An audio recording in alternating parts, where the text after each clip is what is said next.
All right, everybody. Hello. Welcome to the first live stream. Still trying to figure this all out. Watching it on Twitch to see if it works when it finally kicks over. See what the delay is here. Because I'm guessing there will be a delay. Ooh.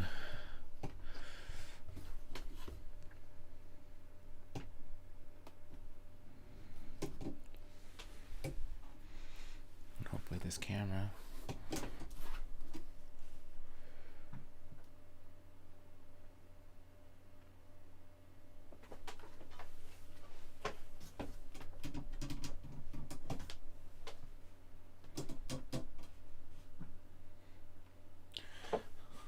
Little choppy, it's all right. We're still trying to figure this thing out. Okay, just make sure everything else here is good.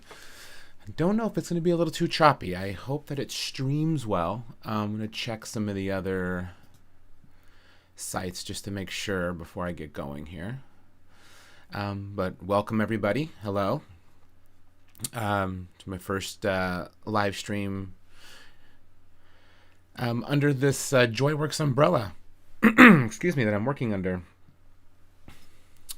I have been... Well, it looks like it keeps chugging, so I'm not going to keep going if it's just going to chug. It's just looking really choppy. And I don't want it to be choppy for you guys. I want it to work nice and smooth.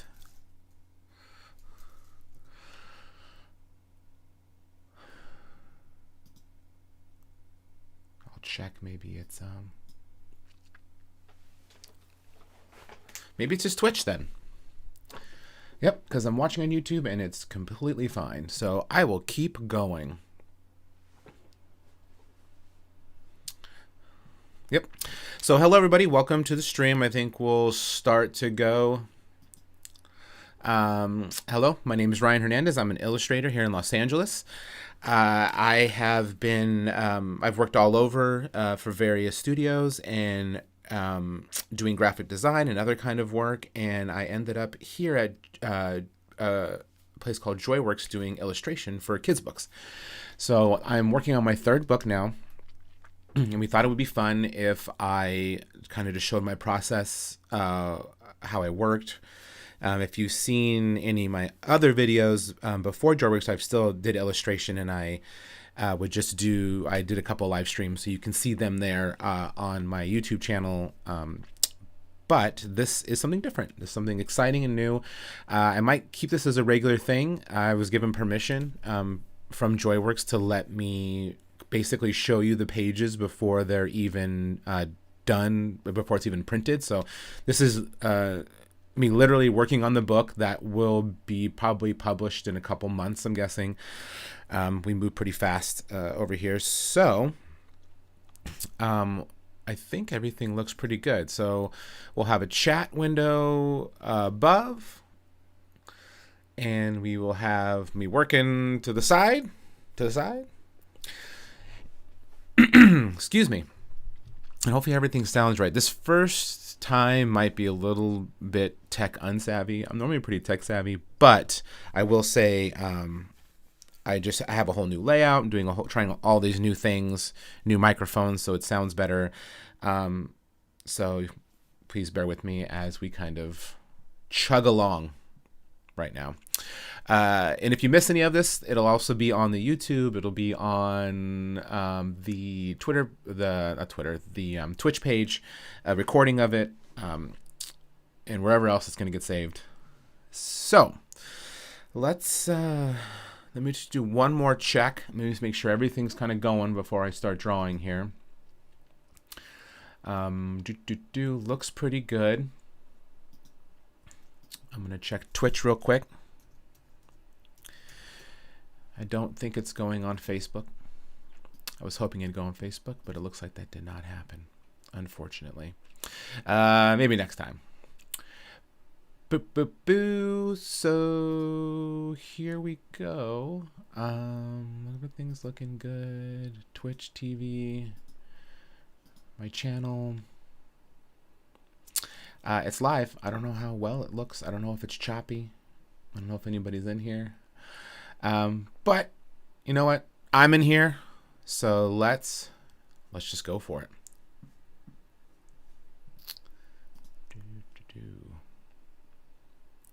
One last check here, so it's not so quiet and absolutely boring. All right, so let's just start. I'm going to open up the illustration. So what I have so far is I won't go through the whole sketching process. I am just going to start from basically the drawing and the coloring part of it. Wow, but Twitch is really, really choppy, and I'm really worried about that.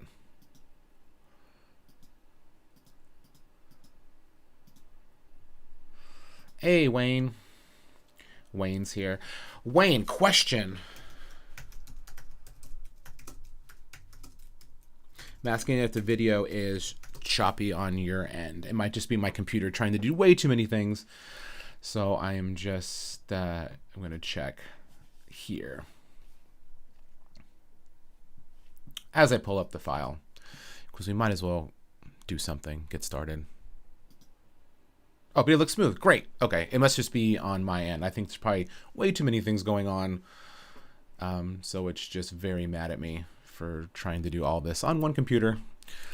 Okay. So, and you're watching on Twitch, I'm guessing. Yeah, good. Okay. Then I'll stop worrying about it, and I'll just go for it. So thanks for joining. Again, I'll kind of reset.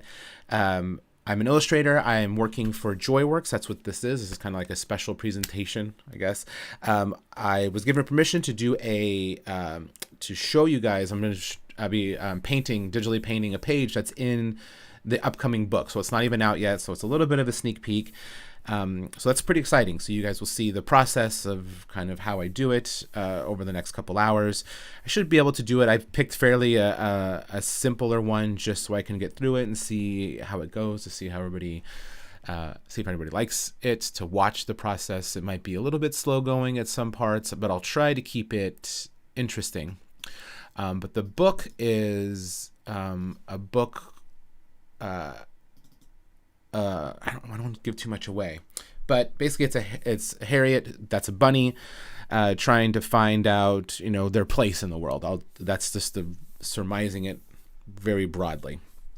So, what you're seeing here is the idea of this page is that the bunny's trying on different hats and they're not fitting. So I already did the sketching.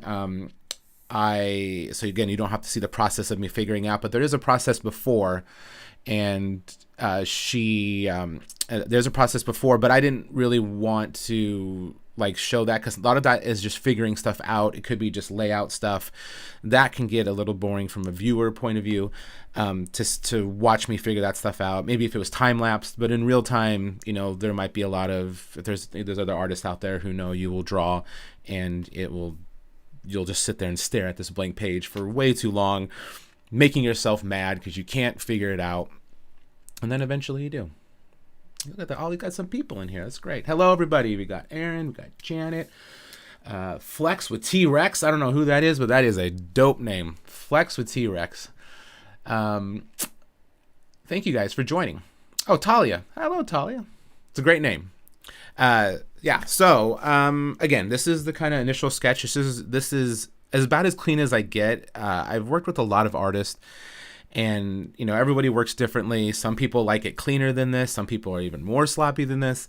This is about as clean as I get before I start illustrating. I find, for some reason, for me personally, when I'm doing line work, as soon as I start to clean it up, it actually doesn't look as good to me. It's probably just a skill that I need to practice, but it loses some of its life. I like the energy of all these kind of scribbly lines. But again, this to me is pretty clean. I've even sketched rougher than this. But yes, so that's the idea of this page. There is copy that does live on this page on either side, here, here, and here. So when I start doing some more kind of layout-ish stuff, these might get smaller or bigger, but the general concept is this is the page and the actual size that it's going to be printed. All right, brushes for your underdrawing. Okay, so what's cool about Photoshop is there was this guy, his name's Kyle Brush or something like that. He was I think he's a Disney guy. He created a bunch of brushes, and I used to download them and then just install them in Photoshop, because Photoshop lets you install brushes, which was really cool. But what happened was, I guess everyone used his brushes, and Adobe saw that, and so they just let him. It's a part of it now. So if you just go to your brushes, you can download his brushes like in a legit way. Not that the other way wasn't legit, but it was, you'd have to go to a site and download it off of him. But now it's just integrated into Photoshop, which is really cool. Because he has a ton of brushes, ink brushes, whatever. He almost has too many. I have a hard time because there's so many options of brushes. Drawing box. Yeah. So I'm going off on a tangent, but I downloaded the brushes, and then there's so many of them, it's almost overwhelming. So I kind of taught myself to chill out and pick a few and just try to learn them and get better at them, because some of them, the variations are so small.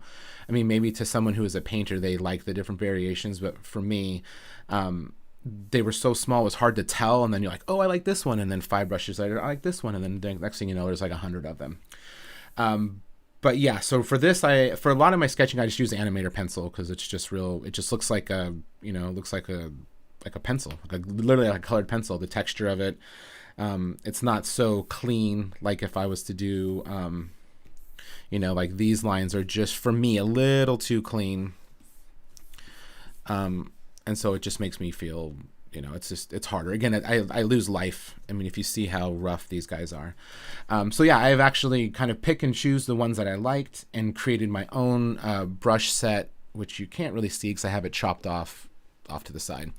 I didn't think anybody would care to see those. But yeah, so I have the few that I use. I want to say there's like 20 brushes that I use, and honestly, I'd probably only use 5. I sketch with one, I line with one, and then I have just this bristle brush is the one that you'll see that I'll be using, which looks like this. This is the one I use the most, and I'll switch the opacities up. I'll switch if it's a multiply or a normal, with my nifty little shortcut keys.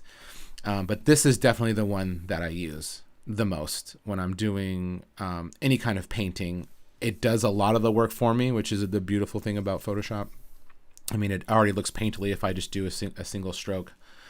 But yeah, it's also a Kyle brush. It's a Kyle brush called it's just called bristle brush. Yeah, all these brushes I have are Kyle's brushes. There's really no custom brushes. I think I made this snow brush for some reason. I just wanted some snow. But besides that, I just use a lot of the Kyle brushes because they work really well. There's no guesswork. But again, you have to go through them and figure out which ones that you like.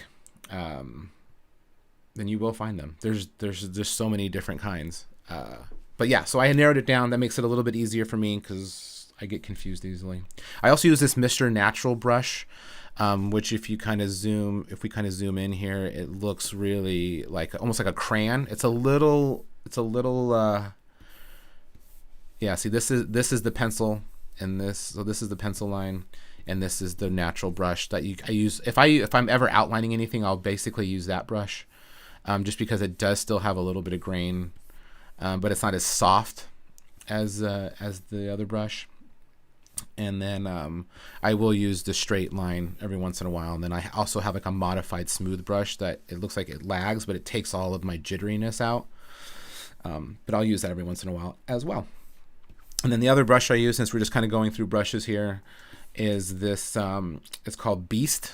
I use this all the time. This is kind of how I fill my my space with. It's almost like a smoke kind of thing. And again, it's just good for when I'm doing like washes in the background. I can, make it bigger, and I'll do a wash.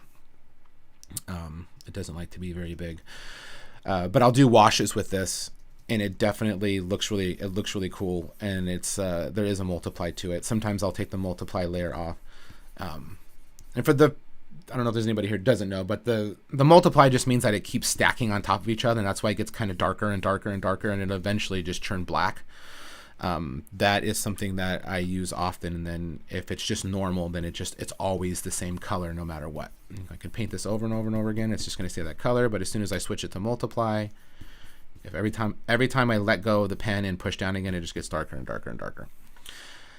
So those are basically all the brushes and kind of the tools that I use. It's just practice and doing it over and over again, using them. Again, if you're an artist, you probably know all this stuff.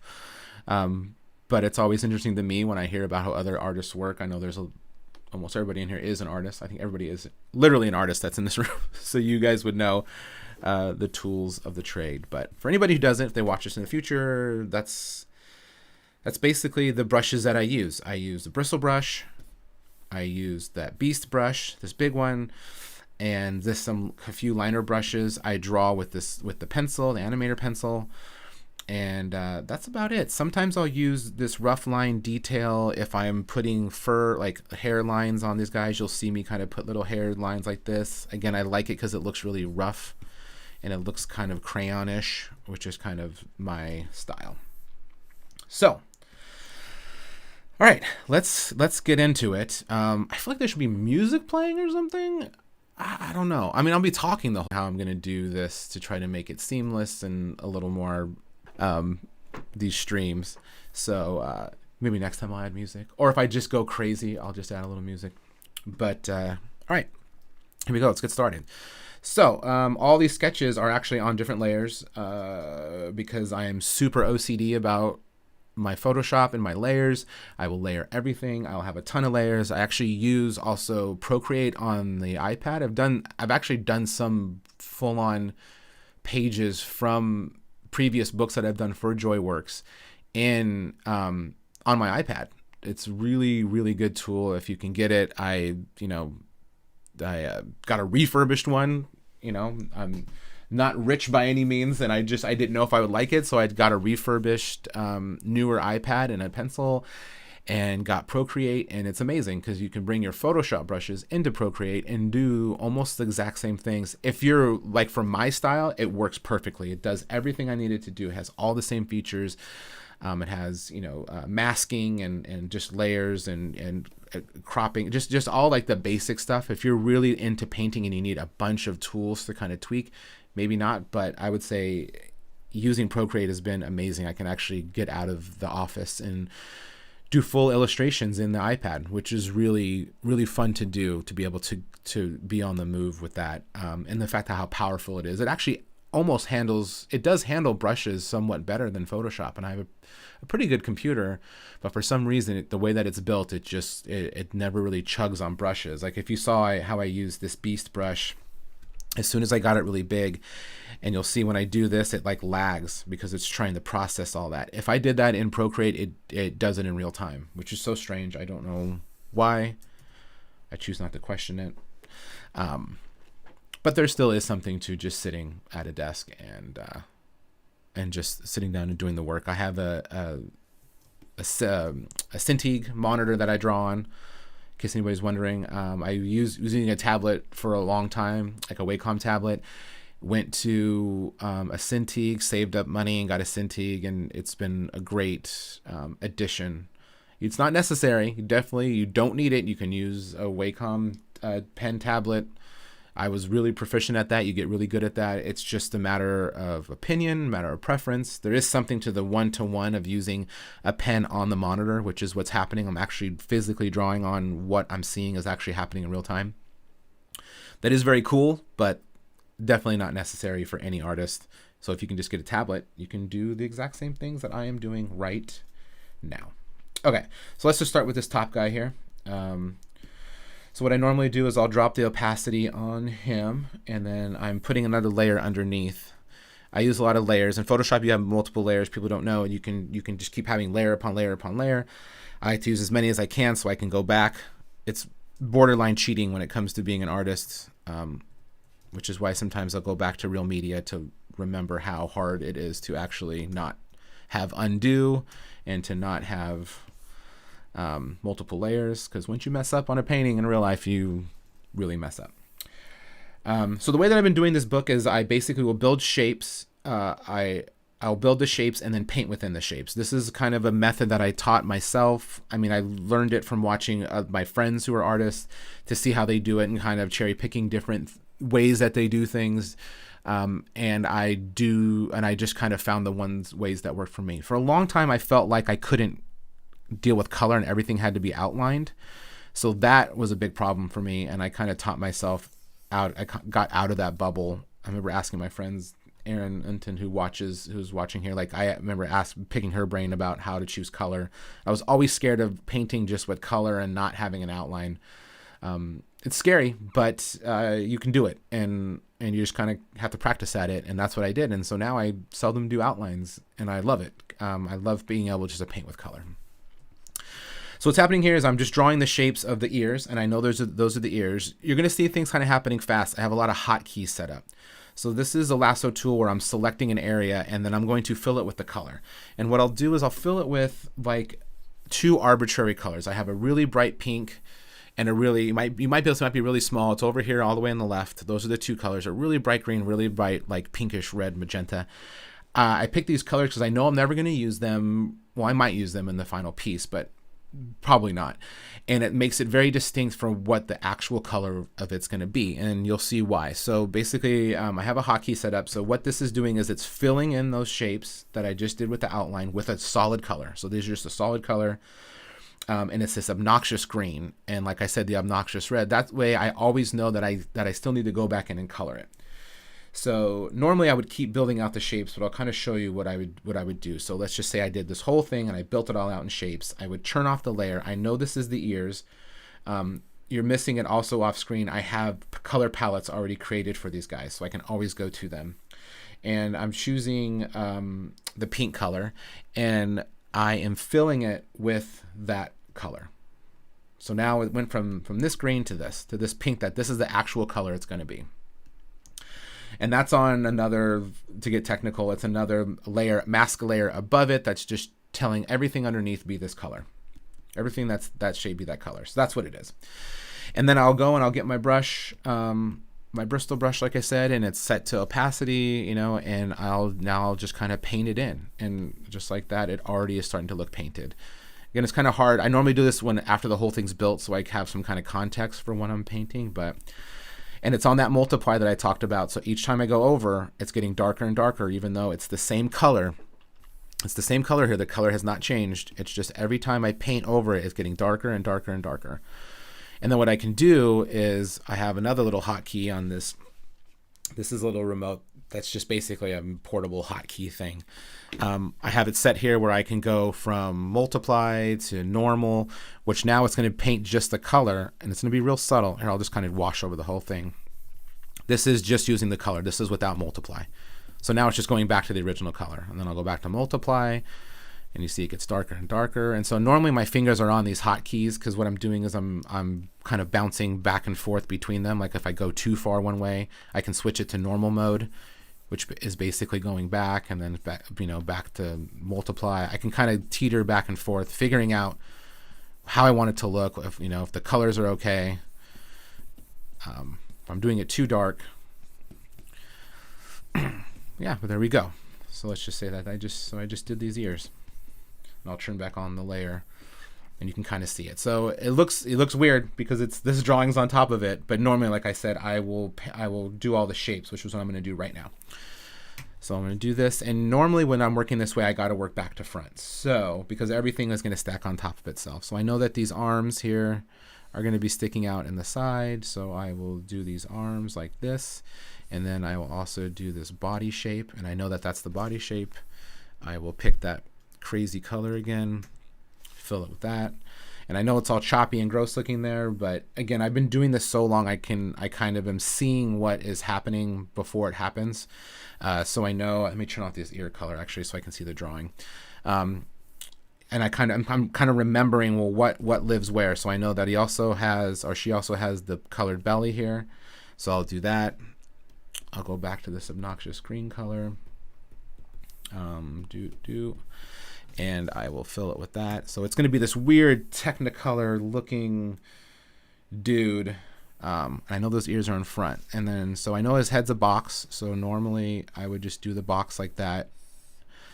I could use like the square tool to make an actual box, but I feel like it loses something if it's too perfectly square. I try not to use stuff in Photoshop that is by default. Again, like I could pick this square thing and just straight up draw a square for his head. I don't know if you can see this, but if I was using the lasso tool, I could just use a square, and then it'd be, oh, look, there's a square head. But to me, there's something about doing it by hand. It has imperfections, which to me is a little more, it just looks a little better in my point of view than it being perfect. If I wanted to be perfect, I would probably work in Illustrator and use, the pen tool and get like perfect shapes and stuff.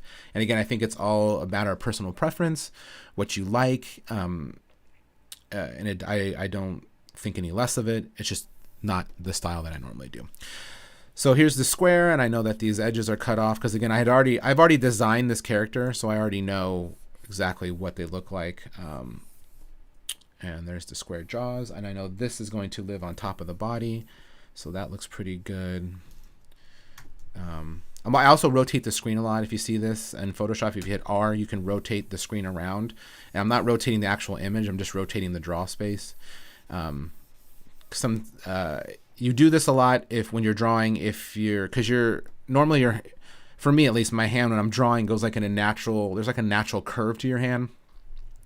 So if you're dealing with something that's perfectly straight, sometimes it's hard to draw a straight line up and down. But if all of a sudden it's curved and you can draw this way, it's a little more natural to have your hand go up in an angle than straight up and down. If you try to draw a line straight up and down using vertical and horizontal, it gets pretty hard.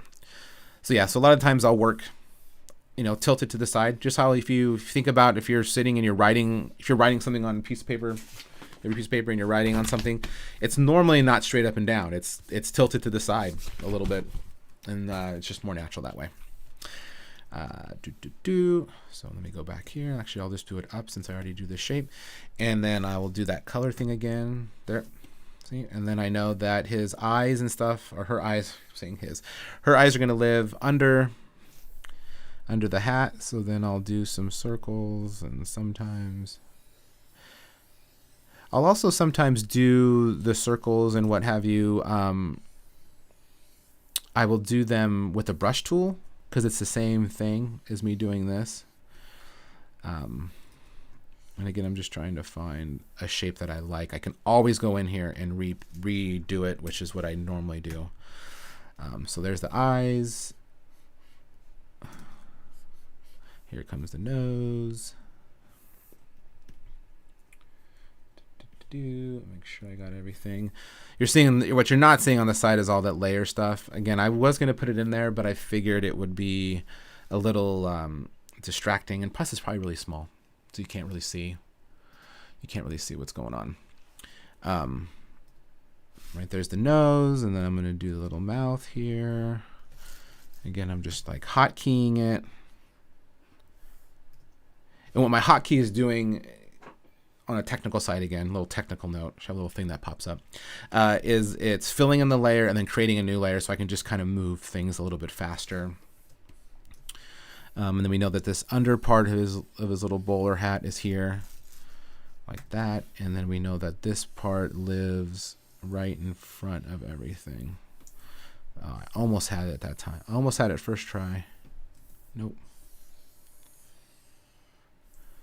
So again, I'm just trying to get that general shape. This is not looking right, so I need to do a little more shallow. There we go. And I'll kind of switch colors on this so I can at least kind of see what it is. Again, it looks really funky. It's real. And I know it lives in this bubble, and we already have his ears, so that's basically all the major shapes for this dude. And then I'll go in there, or this lady. This dude. That's my problem. So now I'm going to start painting like you saw with the ears. So with the ears, I'll turn those back on, and I will turn off the drawing. So you can see this really weird Technicolor, obnoxious looking thing. So from here is where I now I'm going to start painting it. So I'm selecting that. I'm choosing the color of the fur, which I already have preset. Actually, I can pop this out and put it in screen so you can see it. So this is the library of colors, and you can see these are the other characters that I've done so far in the book. It's in the JoyWorks. Photoshop also has this cool thing. So these are the colors. I never have to go find them again. I can just create these little color sets, and I can always jump to them because a lot of these characters are jumping back and forth into each other's books. So that way I don't have to bring in the old image and kind of remember what color it was or write anything down. I can just, for all of these, I can just go into here and I try to label them. Some of the old ones I labeled, like skin, hair, shirt, all that other stuff. Busy was a bee, so there's some yellows and greens, there's the stripes. There's a lot to the colors. So that's what I'm looking at on the side that you're not seeing. And again, I don't know if you needed to see that. But yes, so let me go back to Harriet is this character's name. Go to brush, and then I will start coloring it. And I'm trying to remember, that those ears are in front, and there's a hat, so then I'll do a little bit more over the hat, a little bit more under the chin, a little bit more like where the ears would be. And I can already tell I went a little too dark, so then I can just kind of wash over and then, do it again. Go back. It might kind of be switching back and forth. It might look a little funky because on some of this stuff I am on automatic pilot. When it comes to undoing stuff, I have the little button on the pen. This back button is to undo. How do I select the colors? Is it mood, character, attitude? So that's a great question. I mean, you stumped me with the color question. So with colors, what I do is for me, it's more of just like a feeling with colors. I should probably be better at it. I think that's why I'm having a hard time talking about it. I have friends who will plot out colors and they'll do a bunch of color scripts for what they're going to do for each page. And they'll do like a little tiny thumbnail with little blots of color. I've done that once or twice.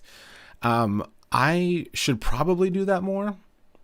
Just because, it would probably be better in the long run. It's just with Photoshop, it's so easy to change colors. You don't really have to nail it down too hard. It would probably speed it up if I did color comps before, for sure. Overall, I'm using certain kind of pastels and I kind of keep it light because I know that it's they're kids books. A lesson that I learned from a friend, I actually used this. This is a plugin called Coloris. It kind of gives this cool color wheel that Photoshop doesn't normally have. I remember one time his a good friend's name's Israel. I picked his brain about color because he's a great painter, physical painting. And he was saying when you want to use color, this is literally what he told me, and I always remembered it. Like stay around this area right here. And I know that's so vague and weird, and there's way more reasoning behind it than just that. But it's real. It's true. Like this is more of a realistic color set here. Then as soon as you start getting into these crazy vibrant purples, like they look very unnatural. So I will use these colors if I'm trying to emphasize something, if I think it deserves it, if it needs it, but I generally stay away from any colors that are this saturated. There's just no way. Sometimes, and a lot of these won't even print. There's a little thing that will come up. Maybe it's not with Coloris, but if you're using the Photoshop color picker, a little exclamation will pop up that says, hey, I can't print this color because it's so obnoxious and so bright. So if you're working digitally, it's fine, but as soon as you print it, it won't look the same. So yeah, this is, I normally stay around here, and I know that sounds weird. I wish I can give a better kind of example when it comes to color picking, but that's kind of where it is. A lot of these times with like the colors that maybe you saw me choose is I have done like several iterations of the bunny and I'd colored it over and over again and did it maybe all pink and I didn't like it, and then all blue and I didn't like it, and I kind of settled upon that color. It's kind of how I work, if that kind of answers your question in the longest way possible. But yeah, that's how I pick the colors generally. And sometimes it, again, I wish sometimes I would have done it differently for some of these. All right, so let me get back into it. Where was I? I was here. So I'm coloring the, then we'll do the eyes here. And I have eye whites. I know that with colors, oh, that's not it. With colors like white and stuff, when I'm using them. Oh, you're welcome. I hope that answered your question in a roundabout way. We're all still kind of learning. I'm still kind of learning as I do it, which is great. I like I said, I was so afraid of color for so long, and then now I just dove right in. I'm by no means a master, but I am getting better with it, and that's probably something that I should do. Is do a little more forward thinking when it comes to, color planning a thing and doing a color palette, a mood board, whatever I need to do to kind of for the book. This is the third book I've done, so I kind of know what the vibe is for everything. I kind of figured it out in that first book. But to your point, like maybe if I would have created something from the very beginning, it would have sped that process up. But everybody's process is different. What I was saying about white, the color white, is I never use pure white and I never use pure black. So this may look like a pure white, but it is not for the eyes. It has like a yellow, a little bit of a yellow hue to it. Because I will go in here and I will still use this tool, and I'll painting tool, and I'll kind of go over it, and you'll see that it does kind of make it a little bit yellow, and it looks weird now. And it looks weird only because of the colors around it, and because I normally use a gray scaled background when I'm painting. I never use white. See, when you use white, it doesn't look as crazy, his eyes, anymore. When it's gray, it looks like, oh, those eyes are yellowy. But as soon as you have introduced real white, you can see that your eye will just perceive it as white, even though it's not. But it actually will give it a little bit of texture and a little bit of color. And then again, you're all artists in here, so you probably know this, but I will still say it. Like, if you're painting something, don't ever paint on white. It'll mess up your colors. Painting on white, especially like on a monitor, messes with your eyes because it's so bright and so white that your colors aren't really what you're seeing. You think you're seeing the colors, but you're not. So you'll see a lot of artists, even painters, they'll paint their canvas completely gray. Like this kind of gray. I arbitrarily pick a gray. This isn't a very specific gray, but it's some kind of very light gray just to kind of chill out your eyes, and it kind of gives you a better sense of what the color actually is. It's weird. You should try it. You try painting, get white and paint like a red marker on the white and then do it on like a gray, and it'll look different for many reasons. Like your eye, like I said, your eye, for some reason, I almost say it's almost like a camera, like your aperture of your eye. When something's white, it just opens up real big, so then the colors kind of get distorted and it's not a true version of the color. That being said, there we go.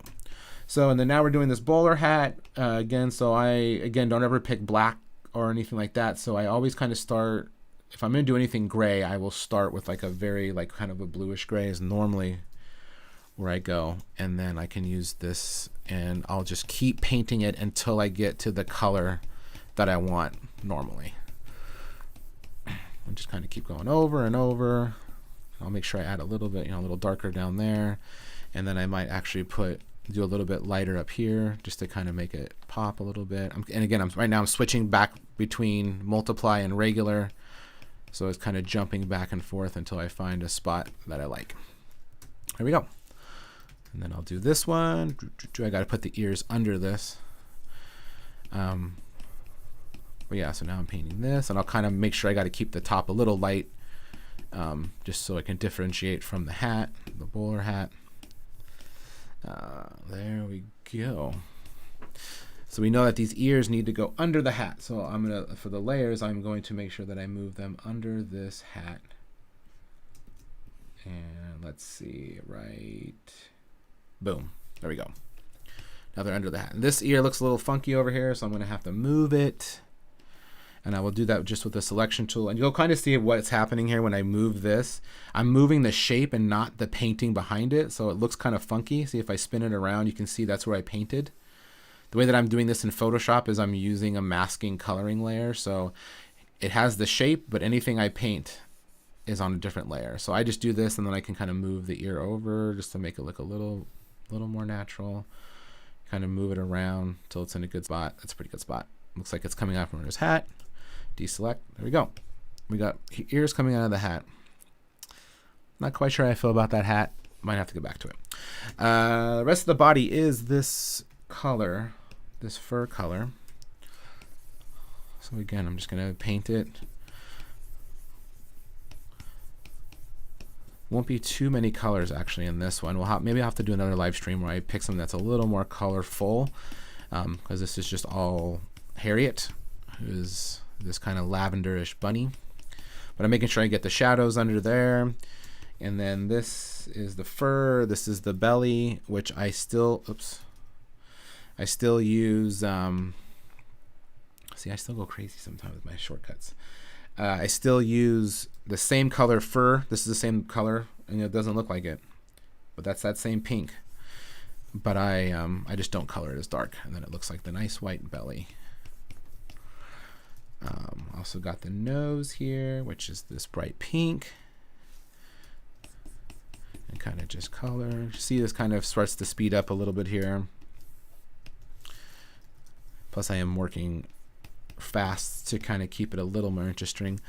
And actually that tongue's kind of a cool red color, but I need to tone it back a little bit. This is one of those things I was talking about before where I feel this is way too saturated.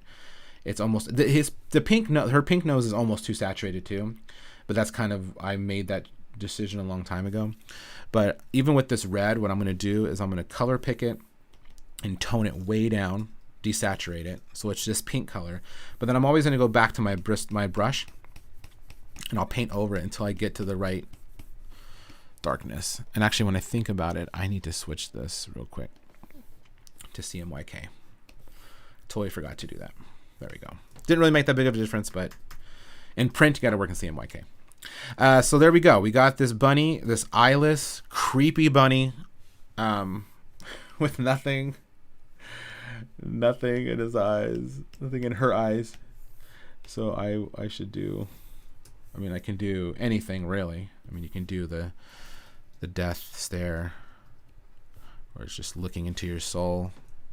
You can do the kind of the lazy eye, the wall eye they call it, if you want to do for comedic effect. But that's not what we're doing here, guys. This is real. This is a very realistic looking bunny. I'm just turning back on the drawing to see where I put the eyes. So I put the eyes up, looking up. So I don't really need that drawing, because I just wanted to see where I put it. This is where I'll use this brush tool. So I'll use this straight line brush tool that I have, and I know that the eye colors are this dark color, and then I am using a painting mask again. As you can see, the way that these masks work is, you know what? I'll just do this. I might as well. Let's make this a teaching moment. This is all the layers I already have. So when I'm talking about layers, this is why Photoshop's the best for me, because I was talking about Procreate and how much I love it. The problem with Procreate is you have limited layers because of the RAM.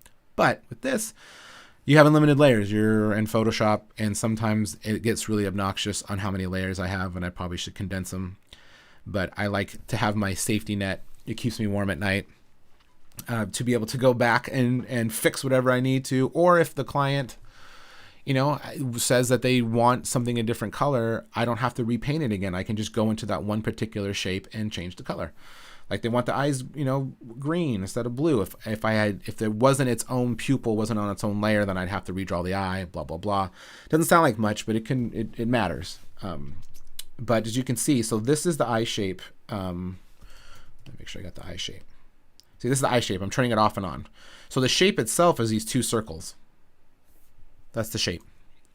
And what this layer above is saying, hey, anything that's in this layer, you can only color what's inside the layer that's below it. So it'll only color what's inside. Those little, they call them the dancing ants, the lasso tool. So this white color, if I jump this out of it, the whole page turns white because it's just saying the whole document's white. But as soon as I make it that layer and tell it, hey, only color within those circles that are beneath it, that little arrow's pointing to. So then I do that for this layer too. So now when I do this and I'm using this, you know, like I can paint anywhere. But you'll see when I start painting here, it doesn't show up until it gets in there. So a mask is almost like a cutout, like a paper cutout. And then I can only paint what's inside the paper cutout. So that way I can kind of, you know, now I can mess with the eyes and figure out what shape I want them, how I want them, and that's good. I'm gonna make this brush a little bit smaller. I like that a little bit more control. See, if I do it too small, then it gets a little wobbly. That's why I have that this smooth line one. This is supposed to fix that problem, but it kind of, I don't know. The lag sometimes bother me, but there we go. See, that line gets way smoother. A little bit of lag. There we go. And then what I'll do is then, this isn't again technical, I'll make another mask inside that mask, so that way if I want to paint these, which I do, and I want to add some texture to them,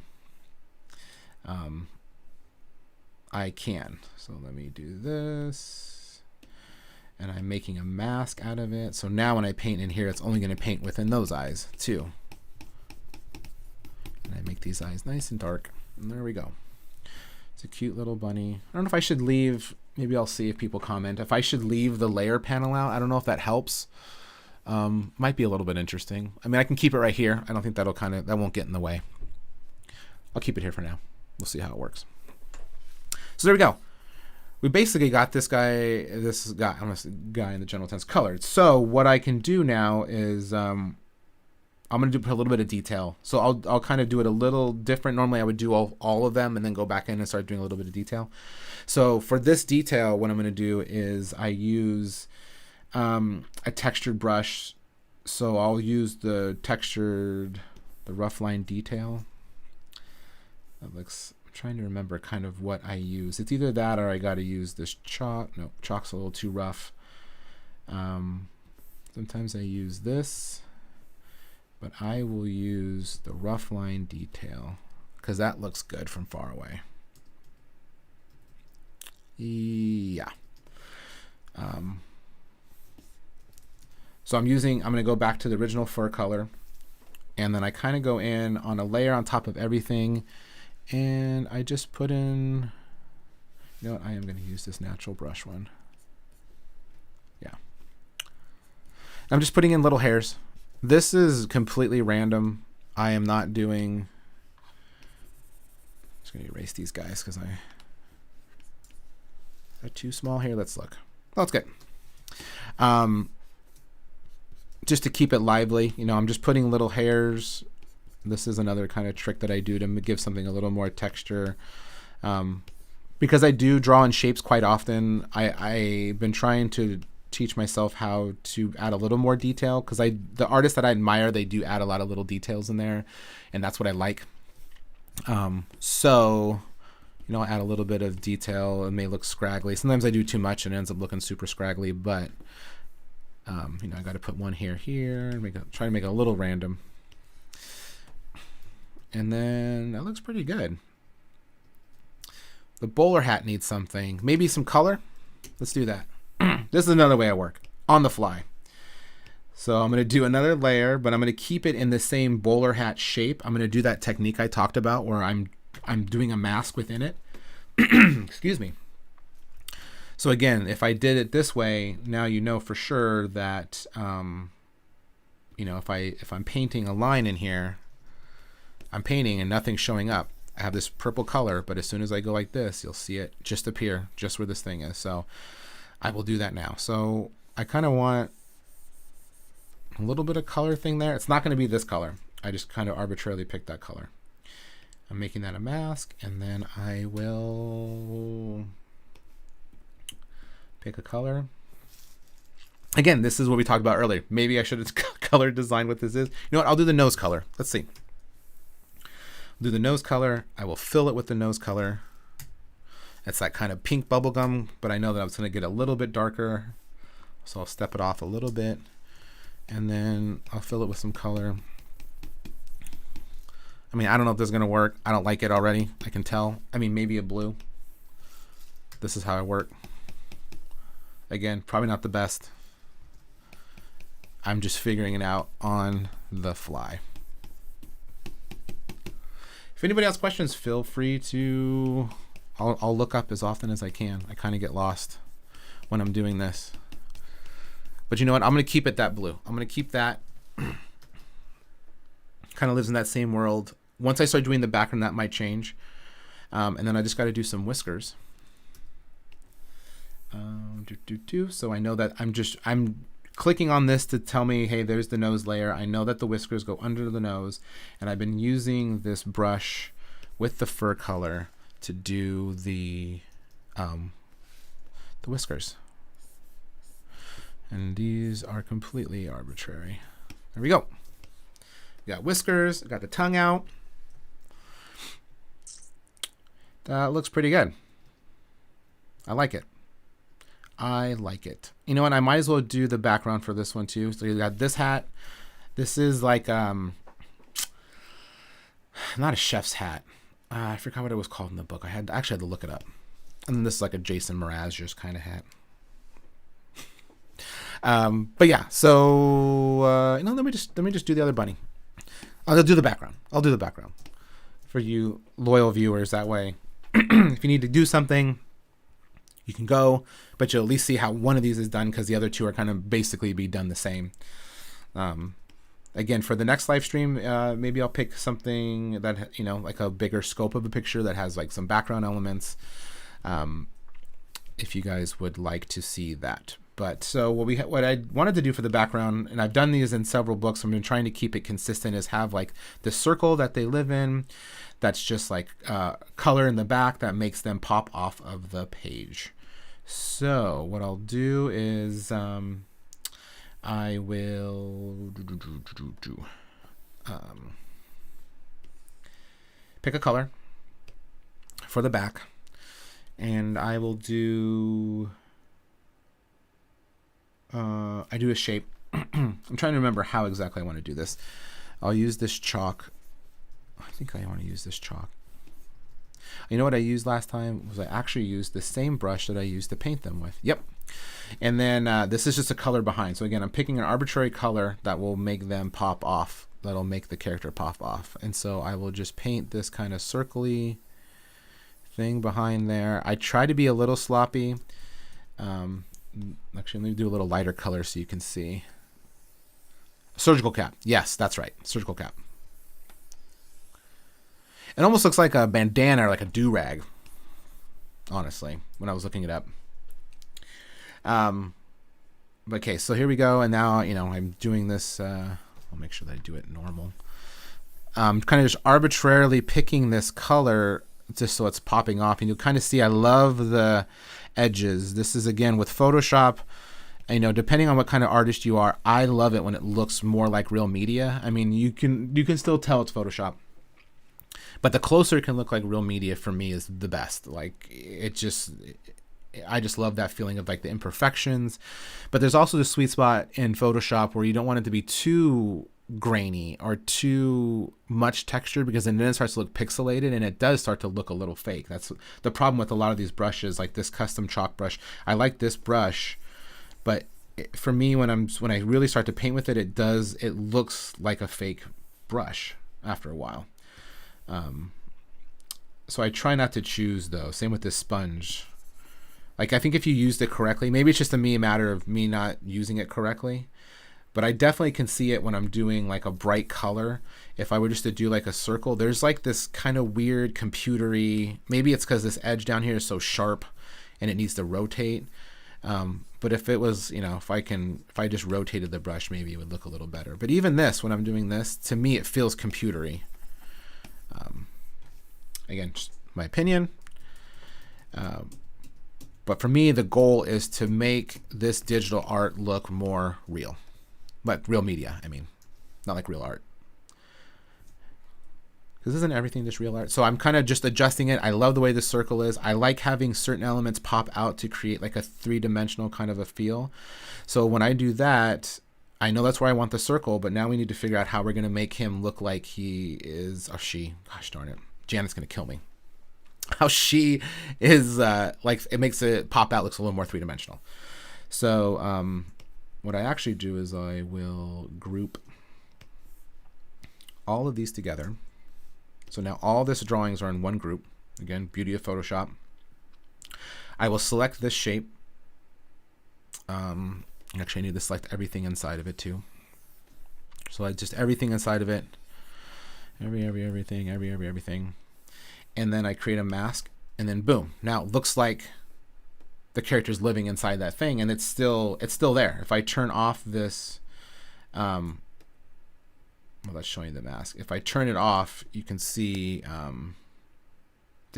turning it off and on. It's popping out, and now it's popping in. Again, this is just another one of those. Yep. Thank you, Animating for Fun. Thanks for coming. Come back again. But thank you. Anyway, so yeah, see it's popping in and out.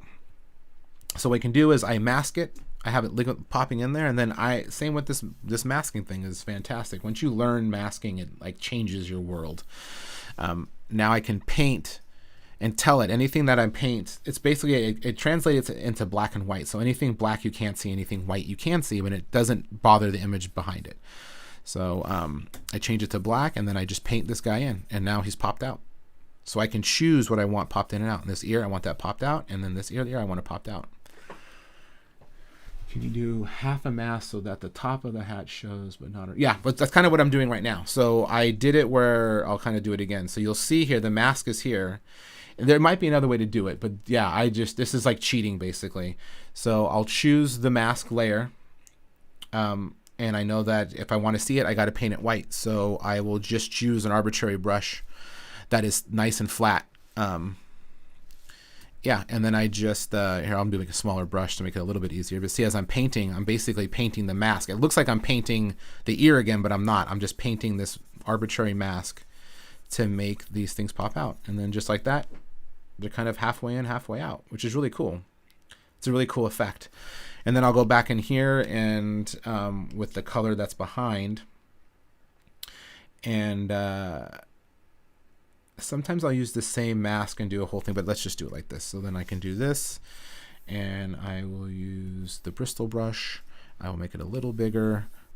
Oops. Actually, I will do that. So I'm going to copy the same mask. Actually, I'm going to copy the mask underneath it. And I will do the same thing. This is a little weird. Well, I'm doing this a little bit of a funky way, probably not the cleanest way. I'm making another mask for that background layer I just did. So now, now if I paint this whole thing, the whole thing green. See, if I take off this mask, now the whole, hold on, let me see here. Or is it disable layer mask? Now the whole page is green, but again, it's masking the whole page again. So now I can paint this back part green, whatever I want, and I can change the color, and now it's not going to change anything. And so I can go in here and have a field day, decide what I want to do. But this is kind of normally what I do for this particular one, these vignettes that I've been doing. I've been doing them. It's a little too harsh. Looks like with a nice pop of color on the background so that the character art pops on top of it. So there we go. And now I'm doing that thing where I'm, this is the multiply thing. You see as it's getting darker and darker, and I'm just kind of doing it over and over and over again. Because not only is it set to multiply it, I set the opacity to 50%, so it takes extra work. But I like the slow progression of it getting there rather than something fast, because then I can decide if I'm kind of going too fast. And this looks all right. I mean, the color's all right. I might go back, right now I put it back on normal. I'm just doing a wash over it, but now I'm starting to think that it's looking a little washed out. Another thing you can do, though, which is cool about Photoshop, is if I go into this hue saturation, now I'm getting into adjustment layers, which is might be a little too advanced. But I could, with this slider here, I can tell it to change colors. I can tell it to, it's just adjusting the color. So sometimes I'll do this if I'm not really sure. The previous question about picking colors, this is another way that I'll kind of do it. I'm a very visual person. I mean, obviously, because I'm an artist, that's how I work. But I will say, even if I'm doing the color comps, the few that I've done, sometimes I still will change the color, because as soon as I finish the actual illustration, it might look better as, something else. But you can do this. You can mess with the hue saturation. I mean, you're basically whatever you want. It can be however you want it to be. I'm kind of liking, I don't know. Yeah, I can just do this forever. So again, sometimes I'll do this after the fact when I want to get an overall feel for the page. I mean, what I honestly should be doing is I should be doing this with the white background, because it won't be gray anymore. So this is what the final one will look like, because the page will be white. And as you see, the colors actually do look a little different. A little more saturated, a little lighter. I feel like this is just overall too dark, but as soon as I get it light, it starts to look washed out. I might have to repaint it or pick a lighter color. But yeah, this is kind of how I'll do these fine-tuning things. I just want the dude to pop, or the lady to pop. God, I have problems. Yeah, so instead of just sitting here and having you guys watch me do a slider, I will move on. Because when I do finish this, it definitely won't be this is the end all be all of what it is. I will go back to something and I will fix it and tweak it, maybe even days later, just because I, decided to. Or like, a different day you'll see things differently, or somebody will say something differently, or like giving you an opinion on what they think about it. So I will go back to it up until the final day where I'm delivering it, where it's done. I'm still working on it. But yeah, so that's basically how that illustration is done. You saw that from beginning to end. I don't know if I would do anything else to that. It looks pretty dang good. Yeah, maybe a few color tweaks, but overall, that's exactly how I would do it. So let's do another one so you can watch it from the start again.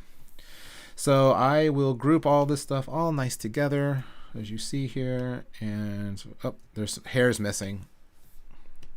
Where's the hairs? There they are. I got to put the hairs in here. Let's see. I just want to make sure when I turn it off. Yep.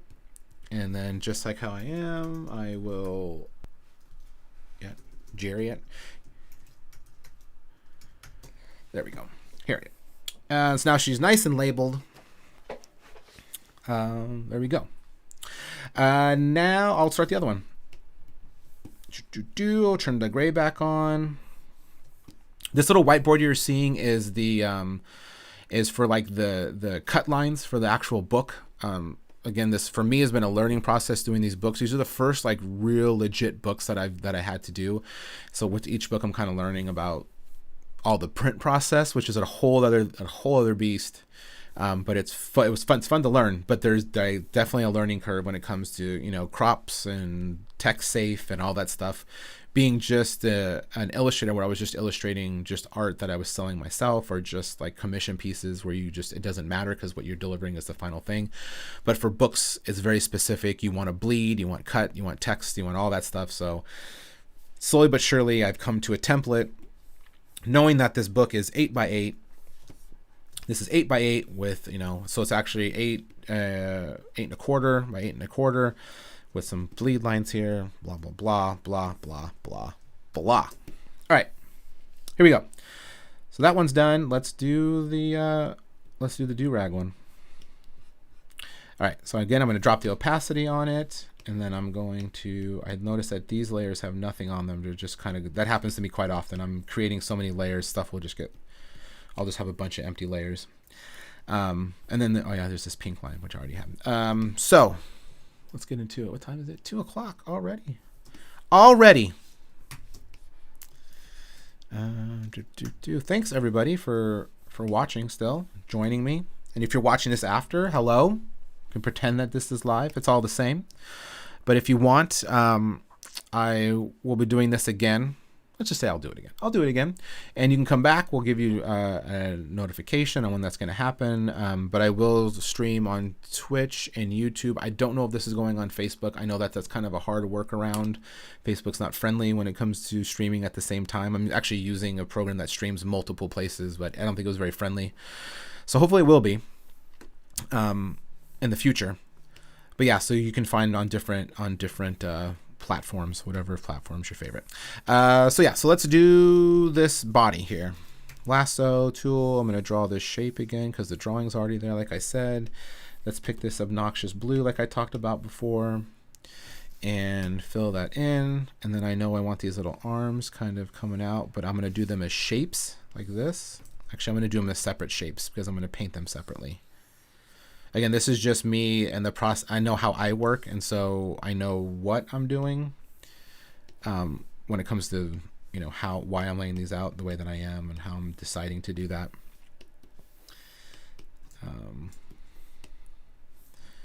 Things are getting kind of wonky here. Okay, so there's one there, and I will fill this with a color, and then one here.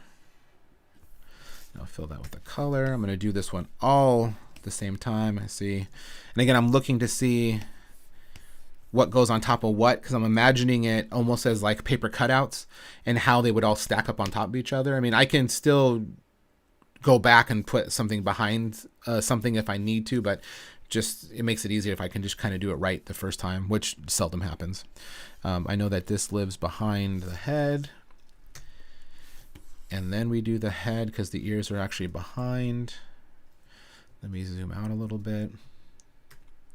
I also need to know if I'm working close enough, if from people in chat, if there's people still here, or later on, if you see this, you want to message me about how if the layout for everything's okay when it comes to the chat up there and the artwork. Like, are you seeing it enough? Does it need to be more zoomed in, zoomed out? If you want to see the layer palette, let me know. All that stuff, you can just message me or comment below, and I will make those changes. Here we go. So then I got to do the ears. And this other ear. Oops. So I'm doing the lasso tool, and I hold the shift key. It lets me do more than one. It's supposed to. There we go. And then I know this goes around like this. I know this is weird, arbitrary. It doesn't really feel like what I'm doing. And again, I like to do, when I'm doing the jaw, because I know the jaw has the cutoff lines, I still do the square first. I know this is going to be a little wonky. I have to clean that up. And then I cut these things off rather than do that shape, because it just looks better to me to do it that way. There's the head. Now I'm going to do the eyes. I got to switch the colors if I'm starting to stack on top of here.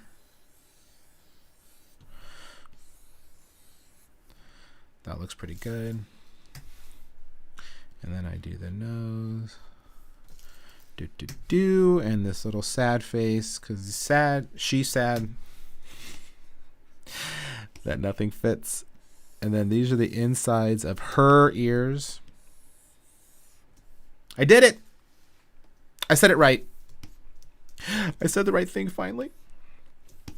There we go. I don't normally do the eyes right away. I'll do them after I do the eyes, because I do that whole double masking thing that I was showing before.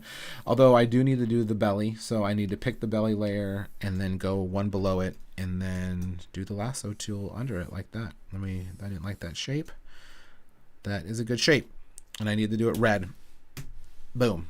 All right. Oh, and I gotta do the hat. Here we go. Gotta find out where this layer goes.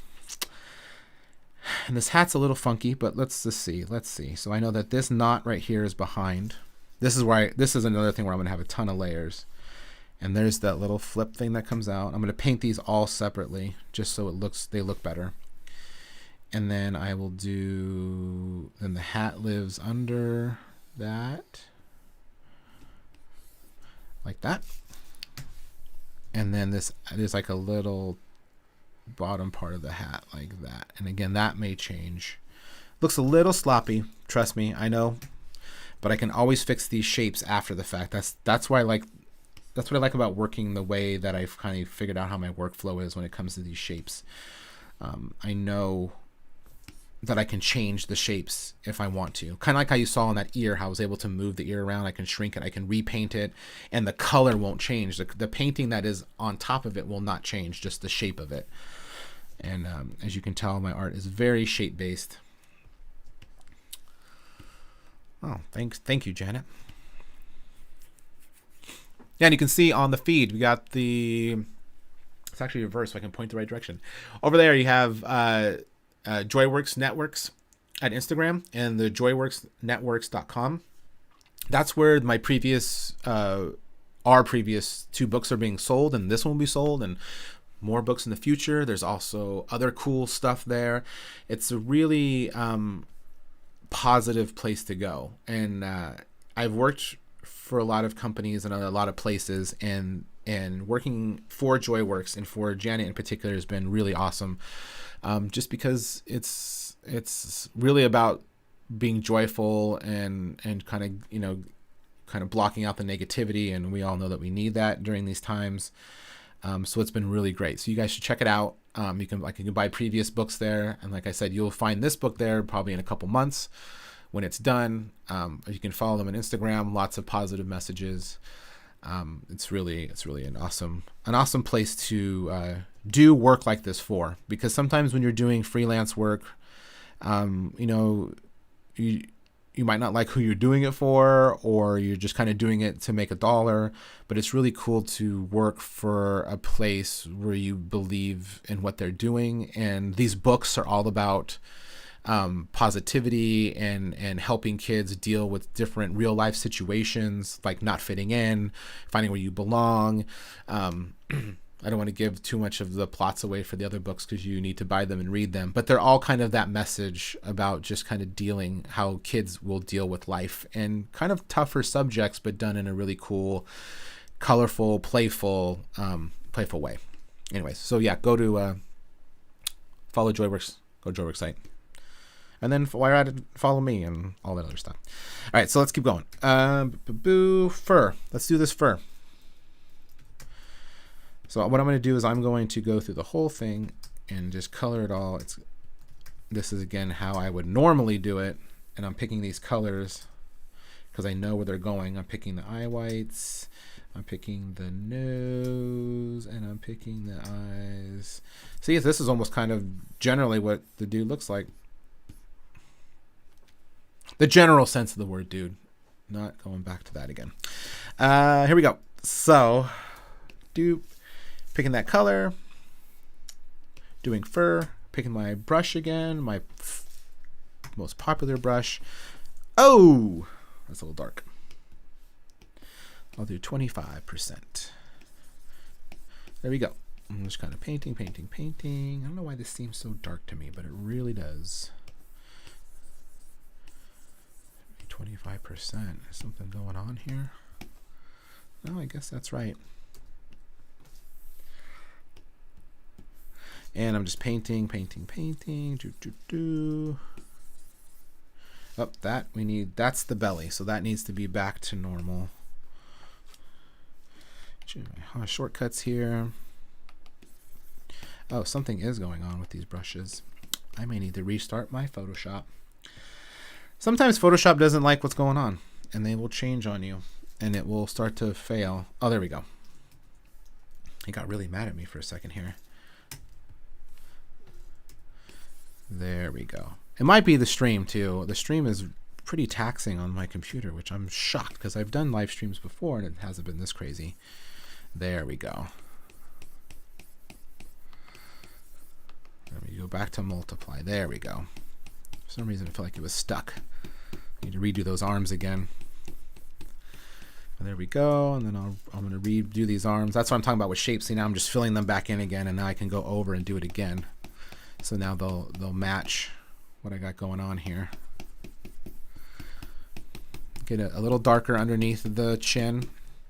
Just trying to follow the general rules of light and dark. Yeah. Sometimes I'll bump it up to this 100 opacity just to kind of push it a little further. I'm kind of just jumping back and forth here, trying to get these arms to feel pretty good. I think I might move them actually in. I don't like this gap right here. I'll zoom in a little. I don't like this gap. This feels a little unnatural. So again, that's what's great about these shapes. So now I can just go into the shape and I can move it. I can just move the whole shape over, just like that. Again, it's cheating. Let's be honest here. You ask any painter if they can do that, they will call you a crook and a liar for being able to do this so easily. I honestly don't know how they did it back in the day.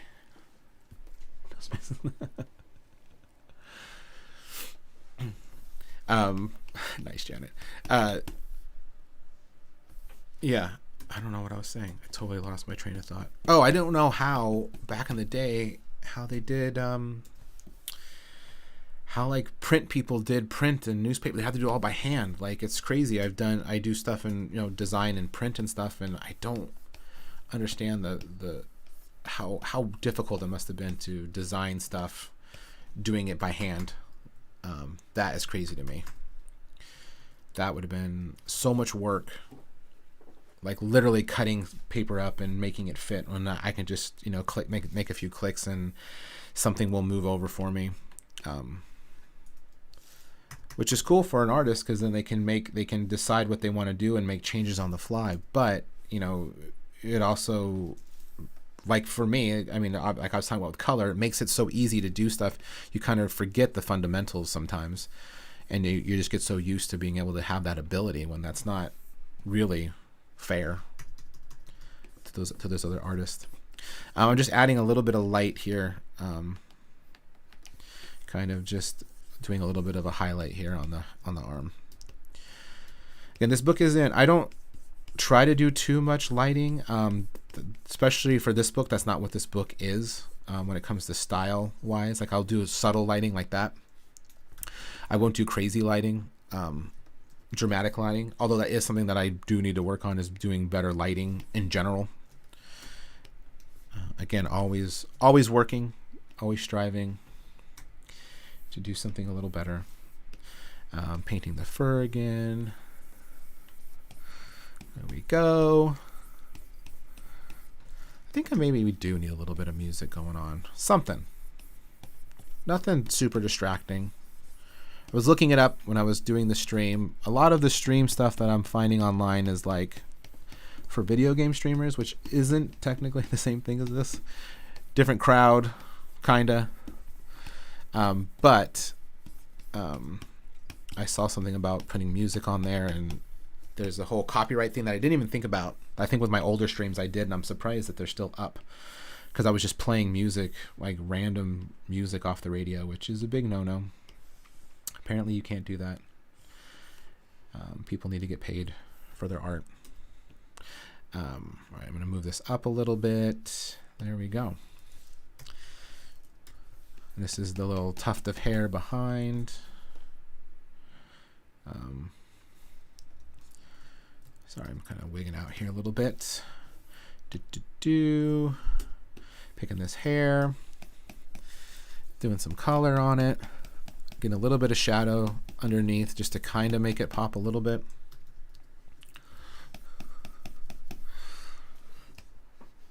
There we go. Now we're doing this, and I can just color pick this nose. Kind of get a little bit dark. Even though it's real subtle, I still will do stuff like with this mouth. I will color pick it, and I will do the brush technique on it. I mean, it's really subtle. Same with these ears. The ears are already dark and solid, but I like to add a little bit of texture on them,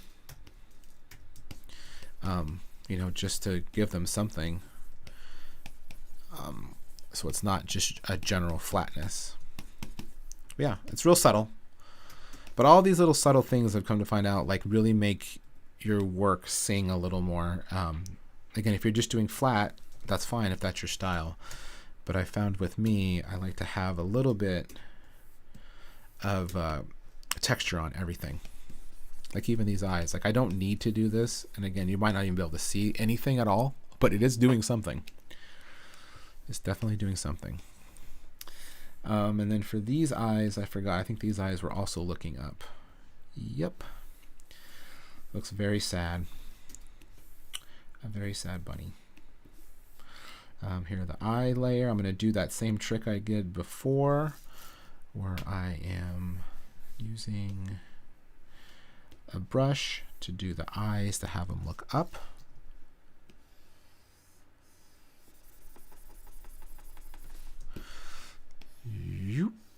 These are kind of these big, kind of old school Mary Blairish eyes that I started to do, and I really love them. I used to do the dots. I used to do 2 dots with nothing else. Oh, it looks like he's sad and looking down. But my style's changed definitely over the years. I should probably change it up and do something else too. You don't want to get stuck doing the same thing that you're doing over and over again in anything you do. You got to try different stuff, new stuff. kind of grow. I've done other stuff too. Like I do design work. I've actually done like video editing and all this other stuff, and it's fun to do, and it just kind of expands your horizons. It kind of gives you a better idea just how things work. And it's kind of surprising how a lot of these things, they kind of all tie together. They all help each other out. I mean, design helps my illustration, which helps even like doing video and editing and composition. You learn all these things that you learn. I was actually able to talk to, just a quick side note, I was able to talk to some high school kids, and that was kind of what I told them. I was talking to them about, when I went to college, I took an illustration. I was an illustration major, and they make you take a lot of classes, from typography to 2D design, 3D design, all kinds of life drawing, just everything. And I thought that was awesome. It's a really well-rounded curriculum. I went to Cal State Fullerton.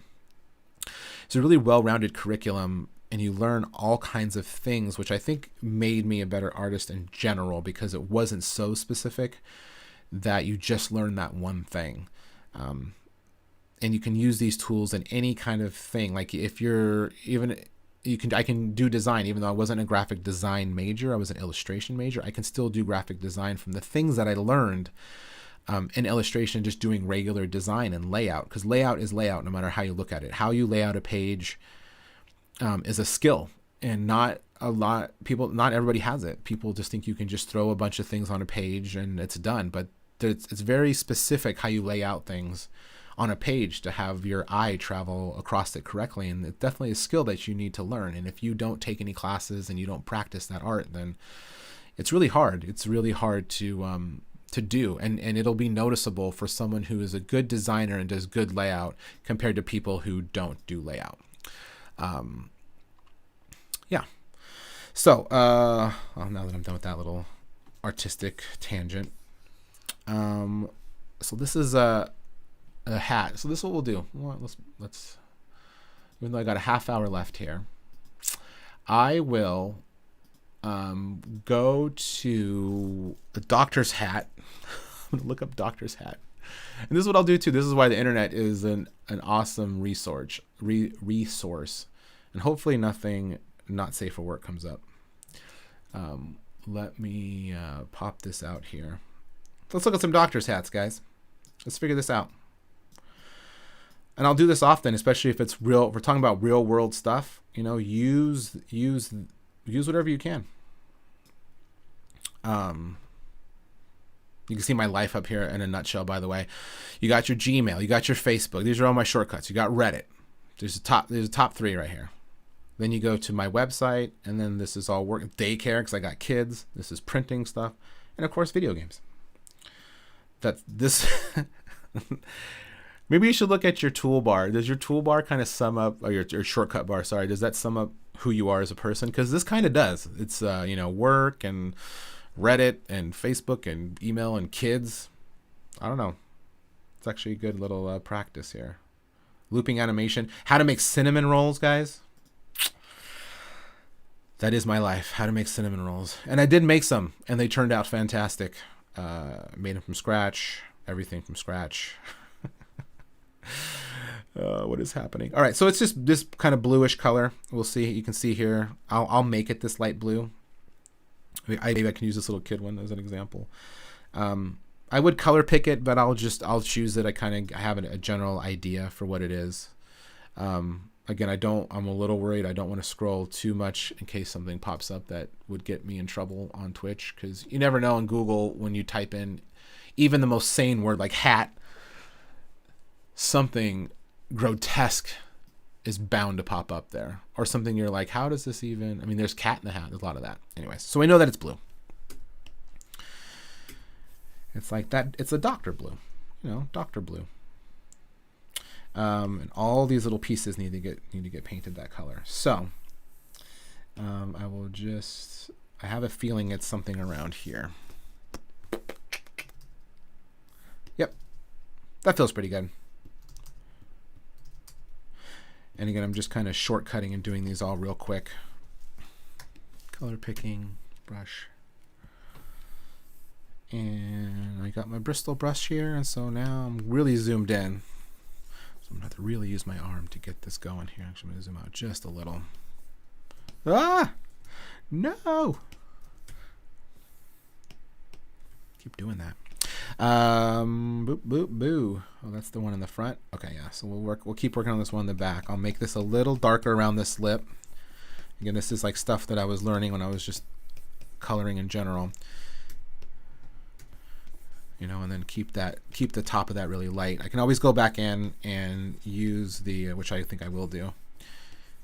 You know, make it to the normal brush. Let me turn this brush down a little bit.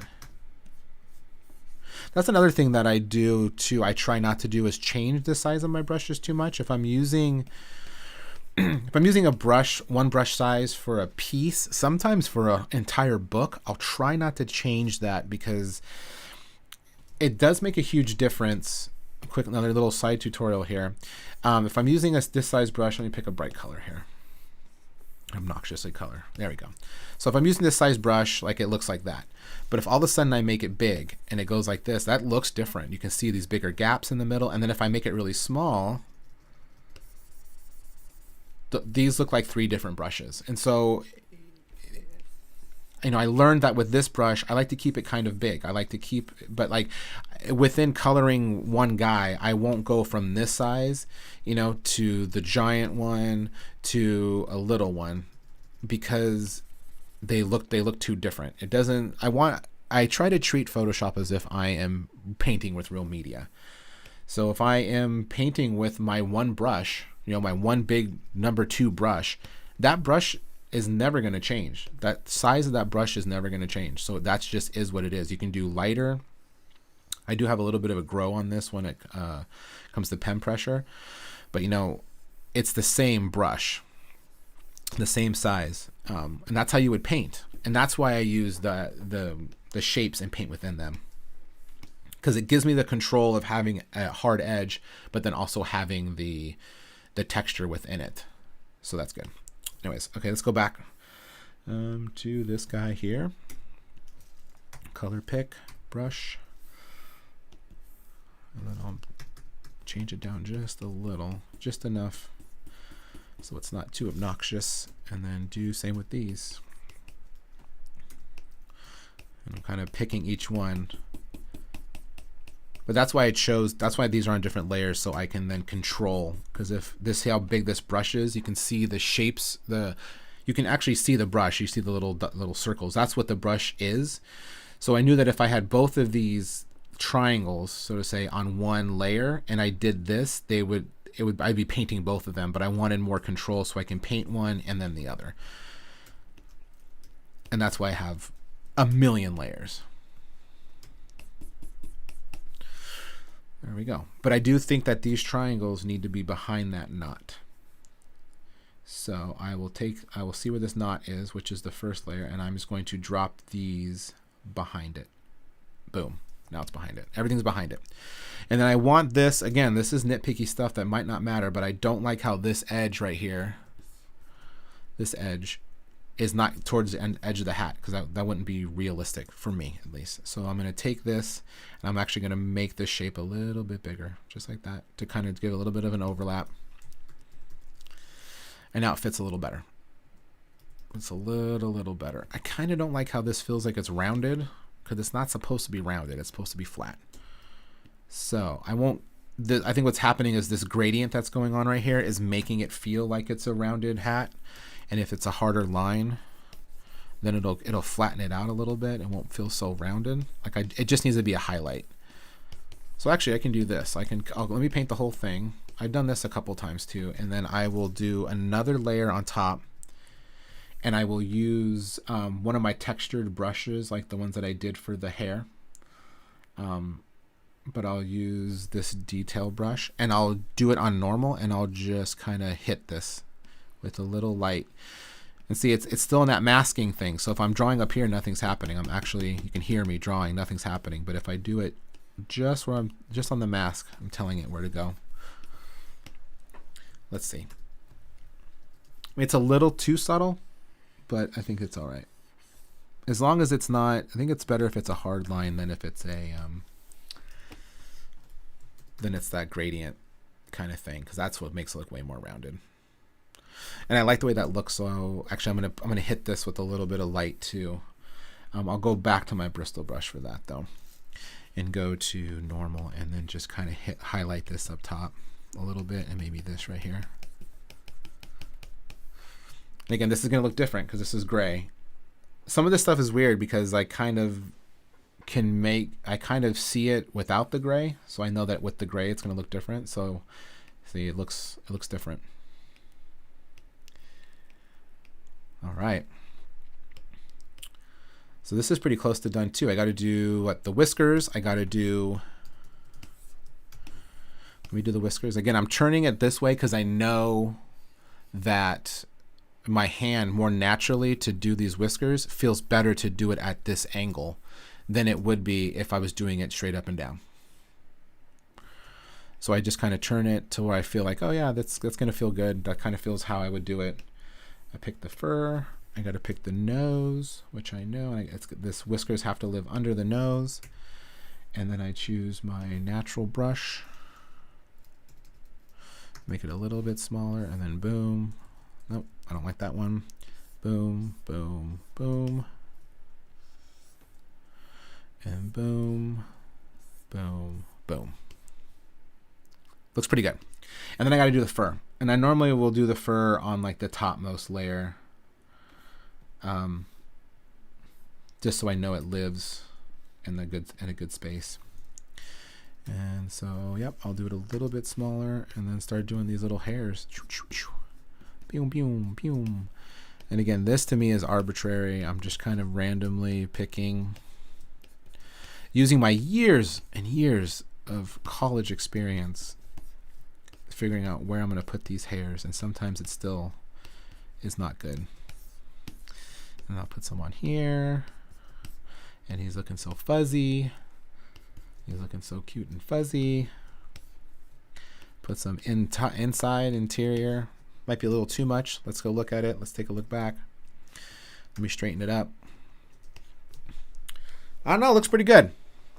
I mean, this blue is a little close to this blue on the stripe of his hat, and that's one of those things I was telling you where I will go back and change something. So unless I add blue for this third hat, which might be a cool way to tie them all together, but I think they need to look a little different. So I will make this stripe a different color later.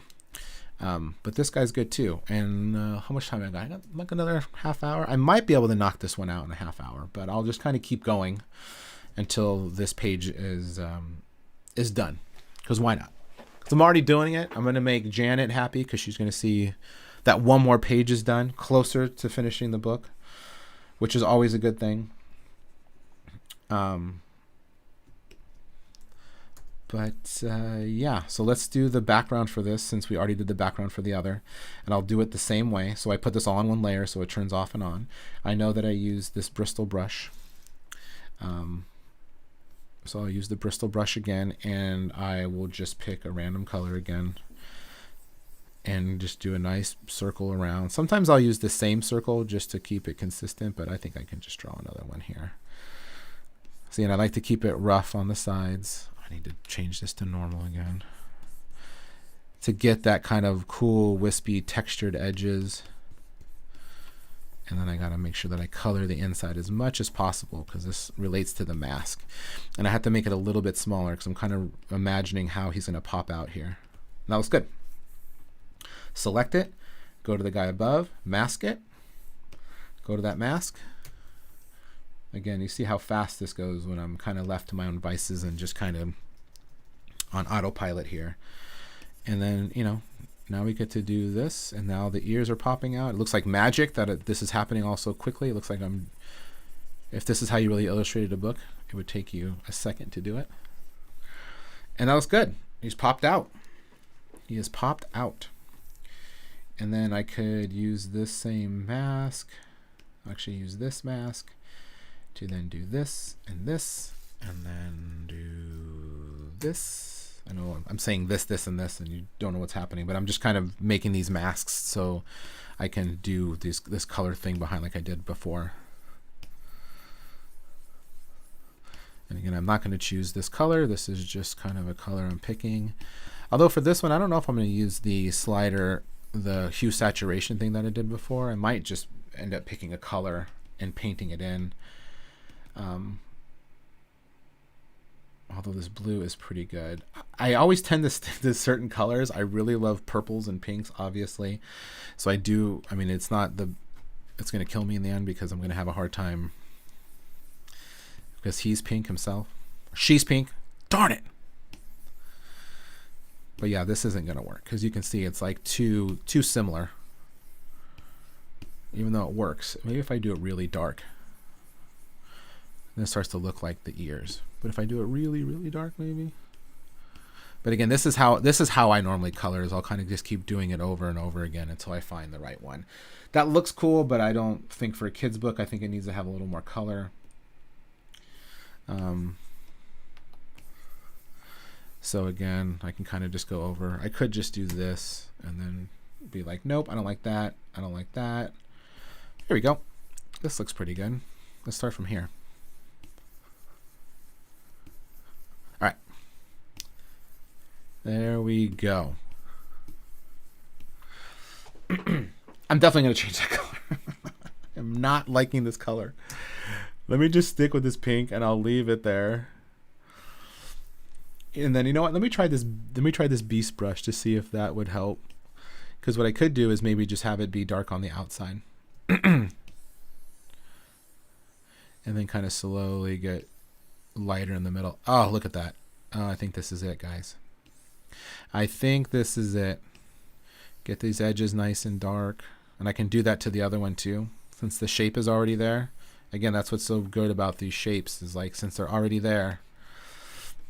And then I'll do normal and I'll make it put a little bit white so this kind of pops out a little more. Look at that. And just like that, we figured it out together. And see what it looks like on the white page. Might make it a little lighter. You see look how light it looks here, and then as soon as you put it on a white page, all of a sudden it looks way darker. That's what I'm talking about when it comes to color and how it messes with your eye. I don't know if you're seeing that on your end, but I'm definitely seeing it when it comes to color. How it looks so light. But yeah, I'll have to keep messing with this one because now it's a little too light. And this is the grind part of it, is when I'm trying to figure this out. And again, maybe if I did do a color comp, then I wouldn't have to deal with figuring this out. But for me, I don't know if I would even color comp this out. I wouldn't know that I was doing this until I did it, basically. I wouldn't think that far ahead. Which just goes to show you that maybe I should think farther ahead. Maybe. Looks pretty good though. Pretty good. I kind of like it. I mean, I do like it. I mean, I love it. All right. Let's move on to the next one. Last one. I'll finish this one out. I'll keep talking, but I might go a little bit faster on this one. And then that way you would have seen a whole page being created. Basically how it's probably going to get printed. Again, there might be little tweaks, that stuff might move around, but for the most part, you guys just saw a whole page that's going to be published in a book. Can you believe it? I mean, it's pretty cool. It's pretty cool. All right, so here we go. Time to do the color thing. I kind of got ahead of myself here. Here we go. Do some color shapes. I know I got that one here. Here is one arm. Here is the other arm. These ones are going to barely touch, so I'll do them as one. We got his ears, her ears. I think I just used he in the general sense, and I probably shouldn't, because that's not really PC. I do say what's up guys a lot, even to my own daughter. If I'm talking to my daughter and wife, I'm like, what's up guys? Something I need to learn. Oh, I need to cut these away. I forgot to cut these little angles out at the side of the jaw, so I can do that now. And then we have the eyes are underneath the ears, so then now I can do the eyes. This is kind of similar to the first one, where the ears are covering. Do that. Oops. I need to pick a different color just because so I can see it. There we go. Do the nose. There we go. Do the mouth. There we go. Let me zoom in a little bit closer so everybody can see. And then we do the hat. Zoop. Boom. Shape. See, it's all about the simple shapes for me. All about the simple shapes. It's how I live my life, in simple shapes. And actually, I'm going to do another. Oh, I'll do that within the mask. But that's it. That's this drawing for the most part. And I'm going to put actually the belly, like I always forget. Put the belly right here. Do that and do that. All right, let's paint this guy. So, we got Jason Mraz hat. I always imagine them being brown. Let me turn off the drawing so we can see the painting a little better. Here we go. Again, these colors will probably change. Nope, we need it to be that color. These are the eyes. Here's the nose. It's all happening. Look at this. It's all magic, guys. And the fur. So it's kind of hard to tell. I do need to move the ears again behind the hat. Apparently I have a hard time remembering that. So let me dump it behind the hat. There we go. And then I'll use the brush. I'll get my Bristol brush and let's paint. Let's see how let's cruise on this one. Again, this would be a good part where I would just had music, because then I can just rock out to the music. And that's normally what I'm listening to. I'm normally listening to something on YouTube. I know. I used to make fun of my friend for always being on YouTube, but I got YouTube Premium. I'm on there all the time, but I use it for music. I use it to listen to like crime things about crime. I was obsessed with listening to people in interrogation rooms. I still am. I will watch that all day long as I'm drawing cute fluffy bunnies.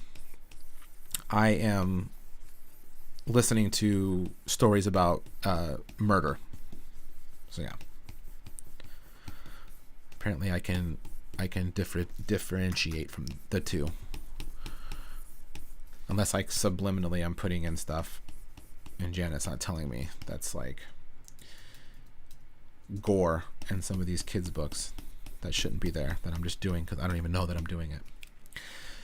All right, so then I'm painting down here. You can see how fast this goes once I kind of get it. That's another thing too. I talked earlier about my friend Israel IO. He's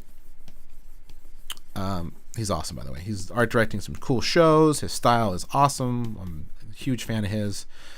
One of my big inspirations. Him and my other friend Aaron Unton are like some of my biggest inspirations, which is so weird.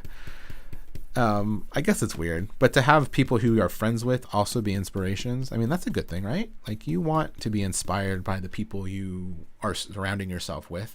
The older I get, I kind of realize that, but it is funny to me that, you know, these two people that I see on a fairly regular basis, especially pre-COVID, are people who I admire what they do. I admire their artwork. I strive to be as good as them. And that might be weird from a friend aspect, but it's good. It's good to always have them around because they help me out. They give me lots of advice. I've worked for Israel before. Besides that tangent, one of the things that he taught me very early on was he was teaching me how to do color, and how, not teaching me, but he was telling me how he does color, like I said, with the color comps. And he used to paint with cell vinyl, and he'd mix these little paints up, and he would have all his colors already figured out in little tiny ramekins, plastic ramekins, for how his big painting was going to be done. And so by the time he got to his big original painting at the end, he had figured out the drawing, he'd figured out the layout, he'd figured out the color, and he was literally painting by number. And he was saying that that was almost the most mundane part about the whole thing, was him doing the actual end painting, because his whole process and journey was just getting to that point of figuring out the colors, figuring out the layout, figuring out the design. And by the end, he was just executing on everything that he planned, which sounds cool and fun, but a small part of me was like, oh, he doesn't have that like joy while he's creating the piece. But I guess he has that joy before. Again, to each his own. I think for me, the reason that, this kind of goes back in answering the color question really early on, like an hour ago, about figuring out the colors. For me, there's something about the spontaneity of kind of doing it on the fly, which has its downfalls for sure. But for me, it also keeps me on my toes. That's kind of how I do everything in life, which again people might hate it. By people, I mean the people closer to me. I did improv for a long time, especially before COVID shut everything down. And I like that form too, of like spontaneity and just kind of doing things on the fly and being in the moment, figuring out all then. I can never do stand up. I would hate to sit and write a joke and plan a joke, how this joke's going to go and work on it. I don't think I could do it. That's just not how my brain really works. I think I would talk myself out of a lot of things if I had time to think about what I was doing. So I don't like to think about what I'm doing. I do in a sense, I do kind of, but I think you know what I'm saying. I like the spontaneity of it all, and that's definitely how I do and I work with my art for sure. So I think that explains it. So the person that asked me a question over an hour ago, it was probably already gone by now. I just answered your question. So maybe you'll come back and watch this, or I'll figure out who it is and I will message you and say, hey, remember that question you asked me? I answered it. Eventually, I got there. All right, so now I need to do these ears a little darker, I think. I feel like something's hung up again. What I need to do is save. Oh boy. That would have been disastrous. I realized I hadn't saved since I started. So that may have all been a wash. If I crashed, I would have been very upset.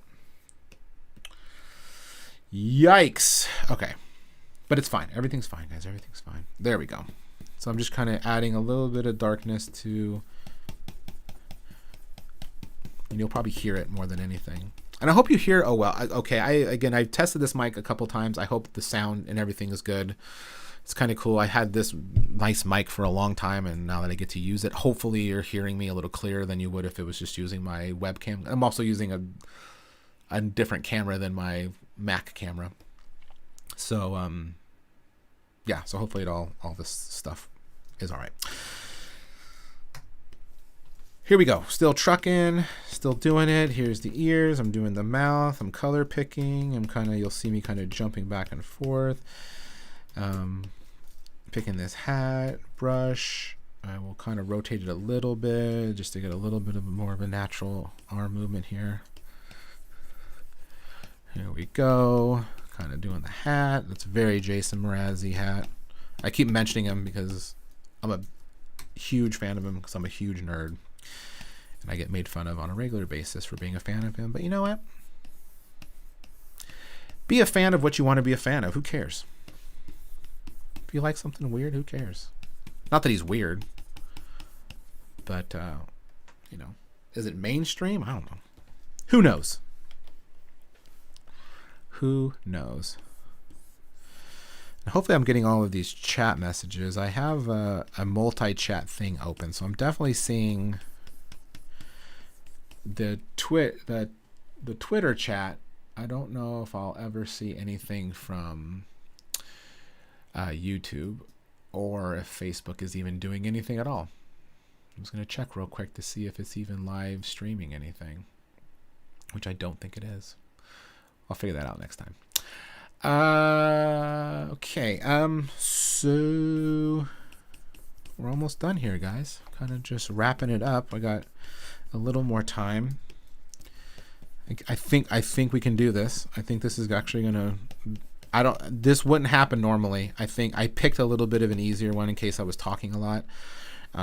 There's some that are way more complicated, but I also think with this I can progress with it a little quicker, which probably helps when it comes to watching it. It's because I really appreciate you watching this right now. I know that it's long and it's not as exciting as like a video game. But I do enjoy streaming it and streaming the process for anybody that likes to, and they don't need to watch it now. I can always watch it later. I do that myself quite often. Thank you. I hope it's interesting. A little bit. And everybody's different. And like I said, I've, picked stuff that I've liked from other people. You kind of pick and choose. You'll learn different things. There's other things you're like, well, I would never do it like that. Especially with like Photoshop too. You'll see me doing things if you know Photoshop, and you'd be like, oh, I have a way better way of doing that, or I have a different way of doing that, or I have an easier way of doing that. That happens all the time, especially with Photoshop. It feels like there's 10 ways to do the same thing. So yeah, if you have any suggestions, if you see what I'm doing and you think that, or know that there's an easier way to do something, please let me know. I'm all for learning. I'm all for figuring this thing out. I'm adding a little more shadows here under like a little more drastic shadows for the ears, because I feel like it needs to get broken up a little bit. This is what I learned when I was talking about painting with color and not using lines. I said I used lines for a really long time. I was really dependent upon them to differentiate shapes and things that were happening, and it's fine. Like when I'm doing watercolor, I still will use an ink line, but for my computer illustrations, my Photoshop illustrations, I taught myself to just strictly use color. Like you'll see there's no outlines here. I'll do an outline every once in a while if there's an arm going over a body, and I'll do it to just kind of separate it, but you'll see other artists do that as well. But I try to do it all with color just because I personally like the way that it looks. And so like right with this, you have to put some shadows and make it darker, and that's what makes these two lines here pop from each other. That's an easier way. You get this separation here needs to happen because of the dark and light, and sometimes it's a little unnatural. Like if the light was really coming down from this way, like this would all be in shadow too, and this would be in shadow. But for me, I will cheat it a little bit, like this isn't as dark, and this isn't as highlight. Like I should make this a little brighter here. I will go back and make tweaks, and I will also cheat a little bit because hey, it's your art. You can do whatever you want to do. You can cheat a little bit if you want to cheat. Like I'm gonna put a little bit of a highlight here. See, and I shouldn't do it under his hat, so it'll just be like right here.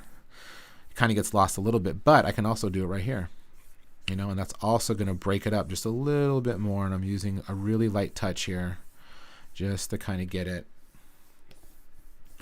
And it looks a little scraggly, but as soon as you get away, it just does enough. I can even drop the opacity even lower. Sometimes I'll do that. And the opacity is just like how many times you have to go back and forth before you see it, basically, is how I would teach it to anybody. How clear it is. That way it gives me way more chances to kind of keep going back and forth, again, until I find that nice sweet spot of where I think it needs to be. Right here, there needs to be a little bit of separation here. So what I'll do is I'll pick this back one, and I will pick the color again and go to 50, and I will go back to multiply, and I will try to make this as dark as possible. Well, not as dark as possible, but make it a little darker. Make it a little smaller, and you'll see this will get darker and darker and darker and darker as I'm kind of going over and over.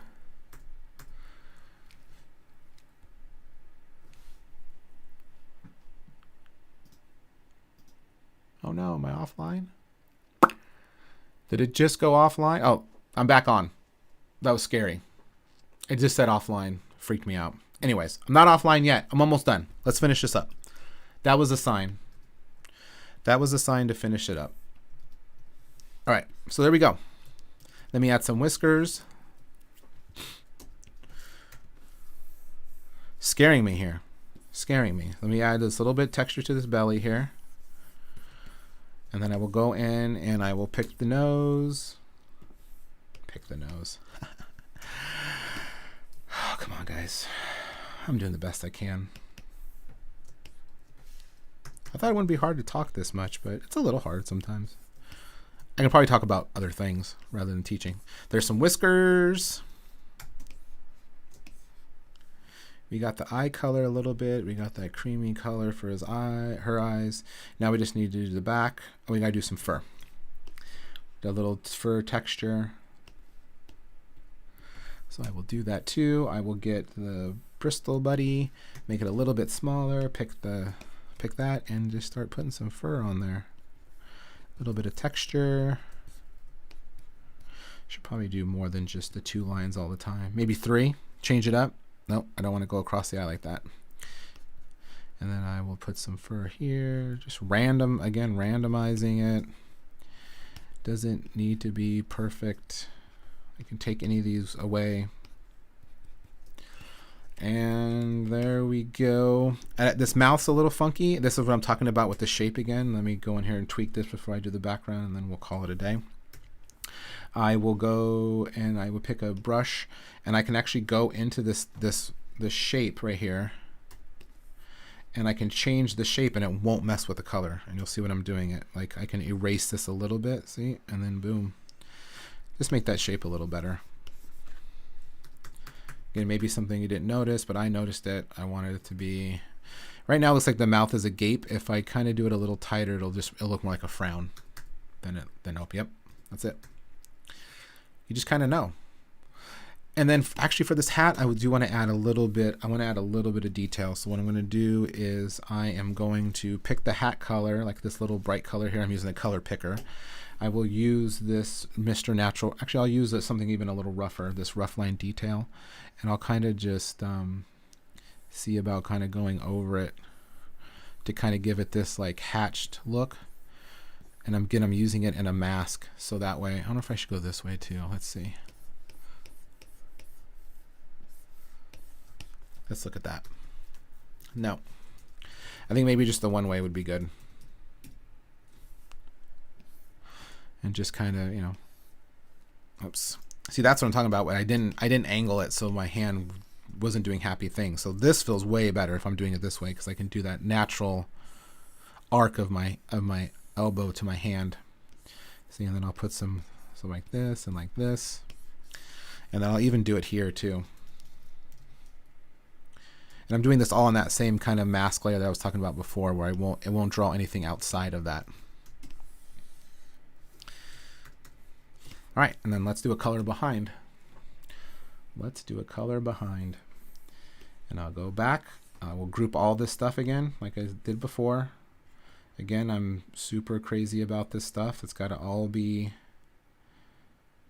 in a group. I like to keep everything in order. So here's this last dude. Pick the Bristol brush again, make it normal, pick an arbitrary color, make it a little bigger, do the big shape behind again. I kind of want this top of the hat to stick out, so I'll make sure that I don't do the circle too big. I want the ears to go out, but not the body. So that's going to be something that I'll do a little different for all of you that stuck around a little bit later, a little bit longer. Give me 10 minutes. I'll be done in 10 minutes. I promise. Here, boom, mask it. Here we go, straight line. Make this a little bigger. Kind of fill in this, make sure this is all clear. Then do this top of the hat sticking out. And then for these ears, what I can do, I'll do it this way. So I can do it where I overshoot it. So you'll see how I want just the ears, but I'm overshooting it. And then I can do it. I can really zoom in. I will make this brush smaller. And then what I'll do is I will switch the color to black. And so now that hides it again. So I'm not erasing it, because if I go back to white, you'll see it again. So I'll do that, and I'll just get right to the edge. If I can get close enough here, it creates that illusion that I masked it. You know, I'll kind of go around those hairs. And then I'll do the same here, because we see where the edge of the thing is, because the blue's right there. The edge of the mask, that is. And I'll kind of cut around. I'm going to cut them out. That's what it feels like. I'm kind of painting around them. I got to get rid of this dark line. That's going to make it really noticeable if I don't get rid of that. And then now, there it is. The ears are poking out of the thing. It kind of makes him look like he's sticking out a little bit. I like it. I like it. I'm going to tweak this circle just a little bit, make it a little more like, oh, I can't because I did that mask. I mean, I can, but there. It's a little bit of a tangent right here. So again, I'm going to kind of tweak this a little bit lower. A tangent is when things are too close to each other. I swear I'm going to end this, but hold on. Like if it's like this, that's not good. See how this hat is touching the edge of this line? That's no good. That's called a tangent. You need to get rid of those. So you try to get rid of those as best as you can by just having it go over just a little bit. You don't want tangents. I mean, right here is kind of a tangent too, but I think we're good there. It actually does look a little funky here. So what I'm going to do is go back to this mask real quick and try to chop away. Oh yeah, because I didn't chop away at this part too. I need to get to the green basically. There we go. There's a little bit of green here. You see it a little bit. It's not going to make that big of a difference. I can honestly go back in and kind of just futz it a little bit. Just kind of fake it. Fake this edge. There you go. There we go. And he's there. And so then now what I'll do for this is I can choose this. I can do a mask here. And if we got green and pink and then, oh God, here we go again, guys. What color? I mean, it could be this green color. But again, this is going to be something that I feel like won't be solved today, tomorrow, anytime in the future. Oh, I was going to use the Brutus. That's right. I mean the Beast. The Beast. The Beast. And kind of just make it darker around the edges. I like that look. There we go. Dark around the edges, and then do normal and have it be a little bit lighter inside. Maybe not that light, but I'll kind of keep going back and forth between multiply and not to kind of find that sweet spot. And then let me change this, and then we'll be done. So for this, remember we had this blue, and I changed how I did the inside of the texture. Again, this is me working on the fly, which I love to do. I changed it to that. We'll use this brush now, and we'll kind of just go around and around. This is already looking better. I think I still need to change the color of his hat here.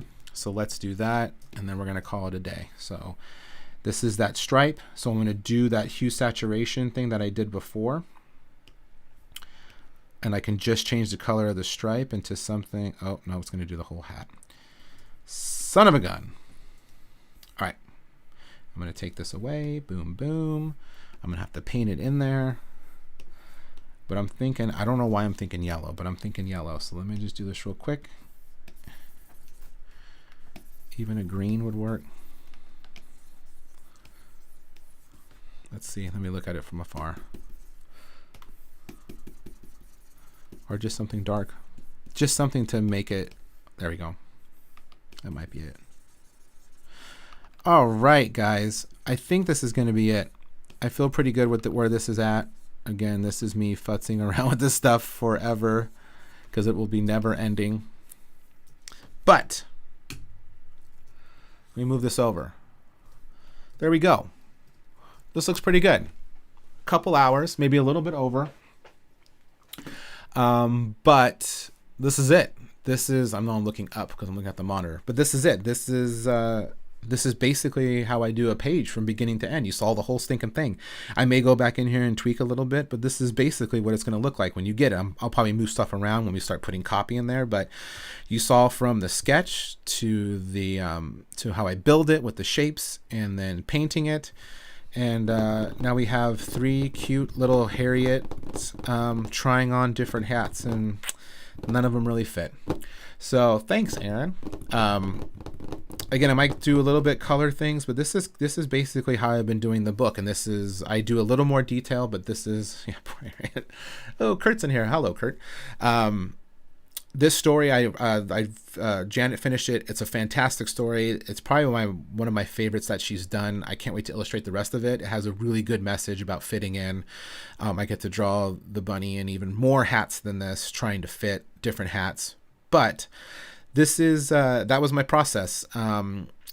I will come back again. I'll probably do another one that's a little more complicated. Still sticking in 2 hours. I don't know if I can finish one in 2 hours. I just knew that I picked this one because I can finish it a lot more quickly than doing a different kind of illustration or a more complex one. Look at this. I'm already like nitpicking. I'm seeing this little thing right here.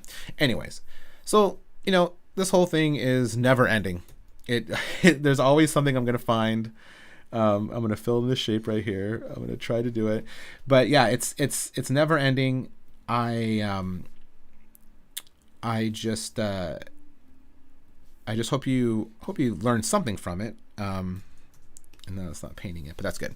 But yeah, so that's how I do it. This is the process from beginning to end.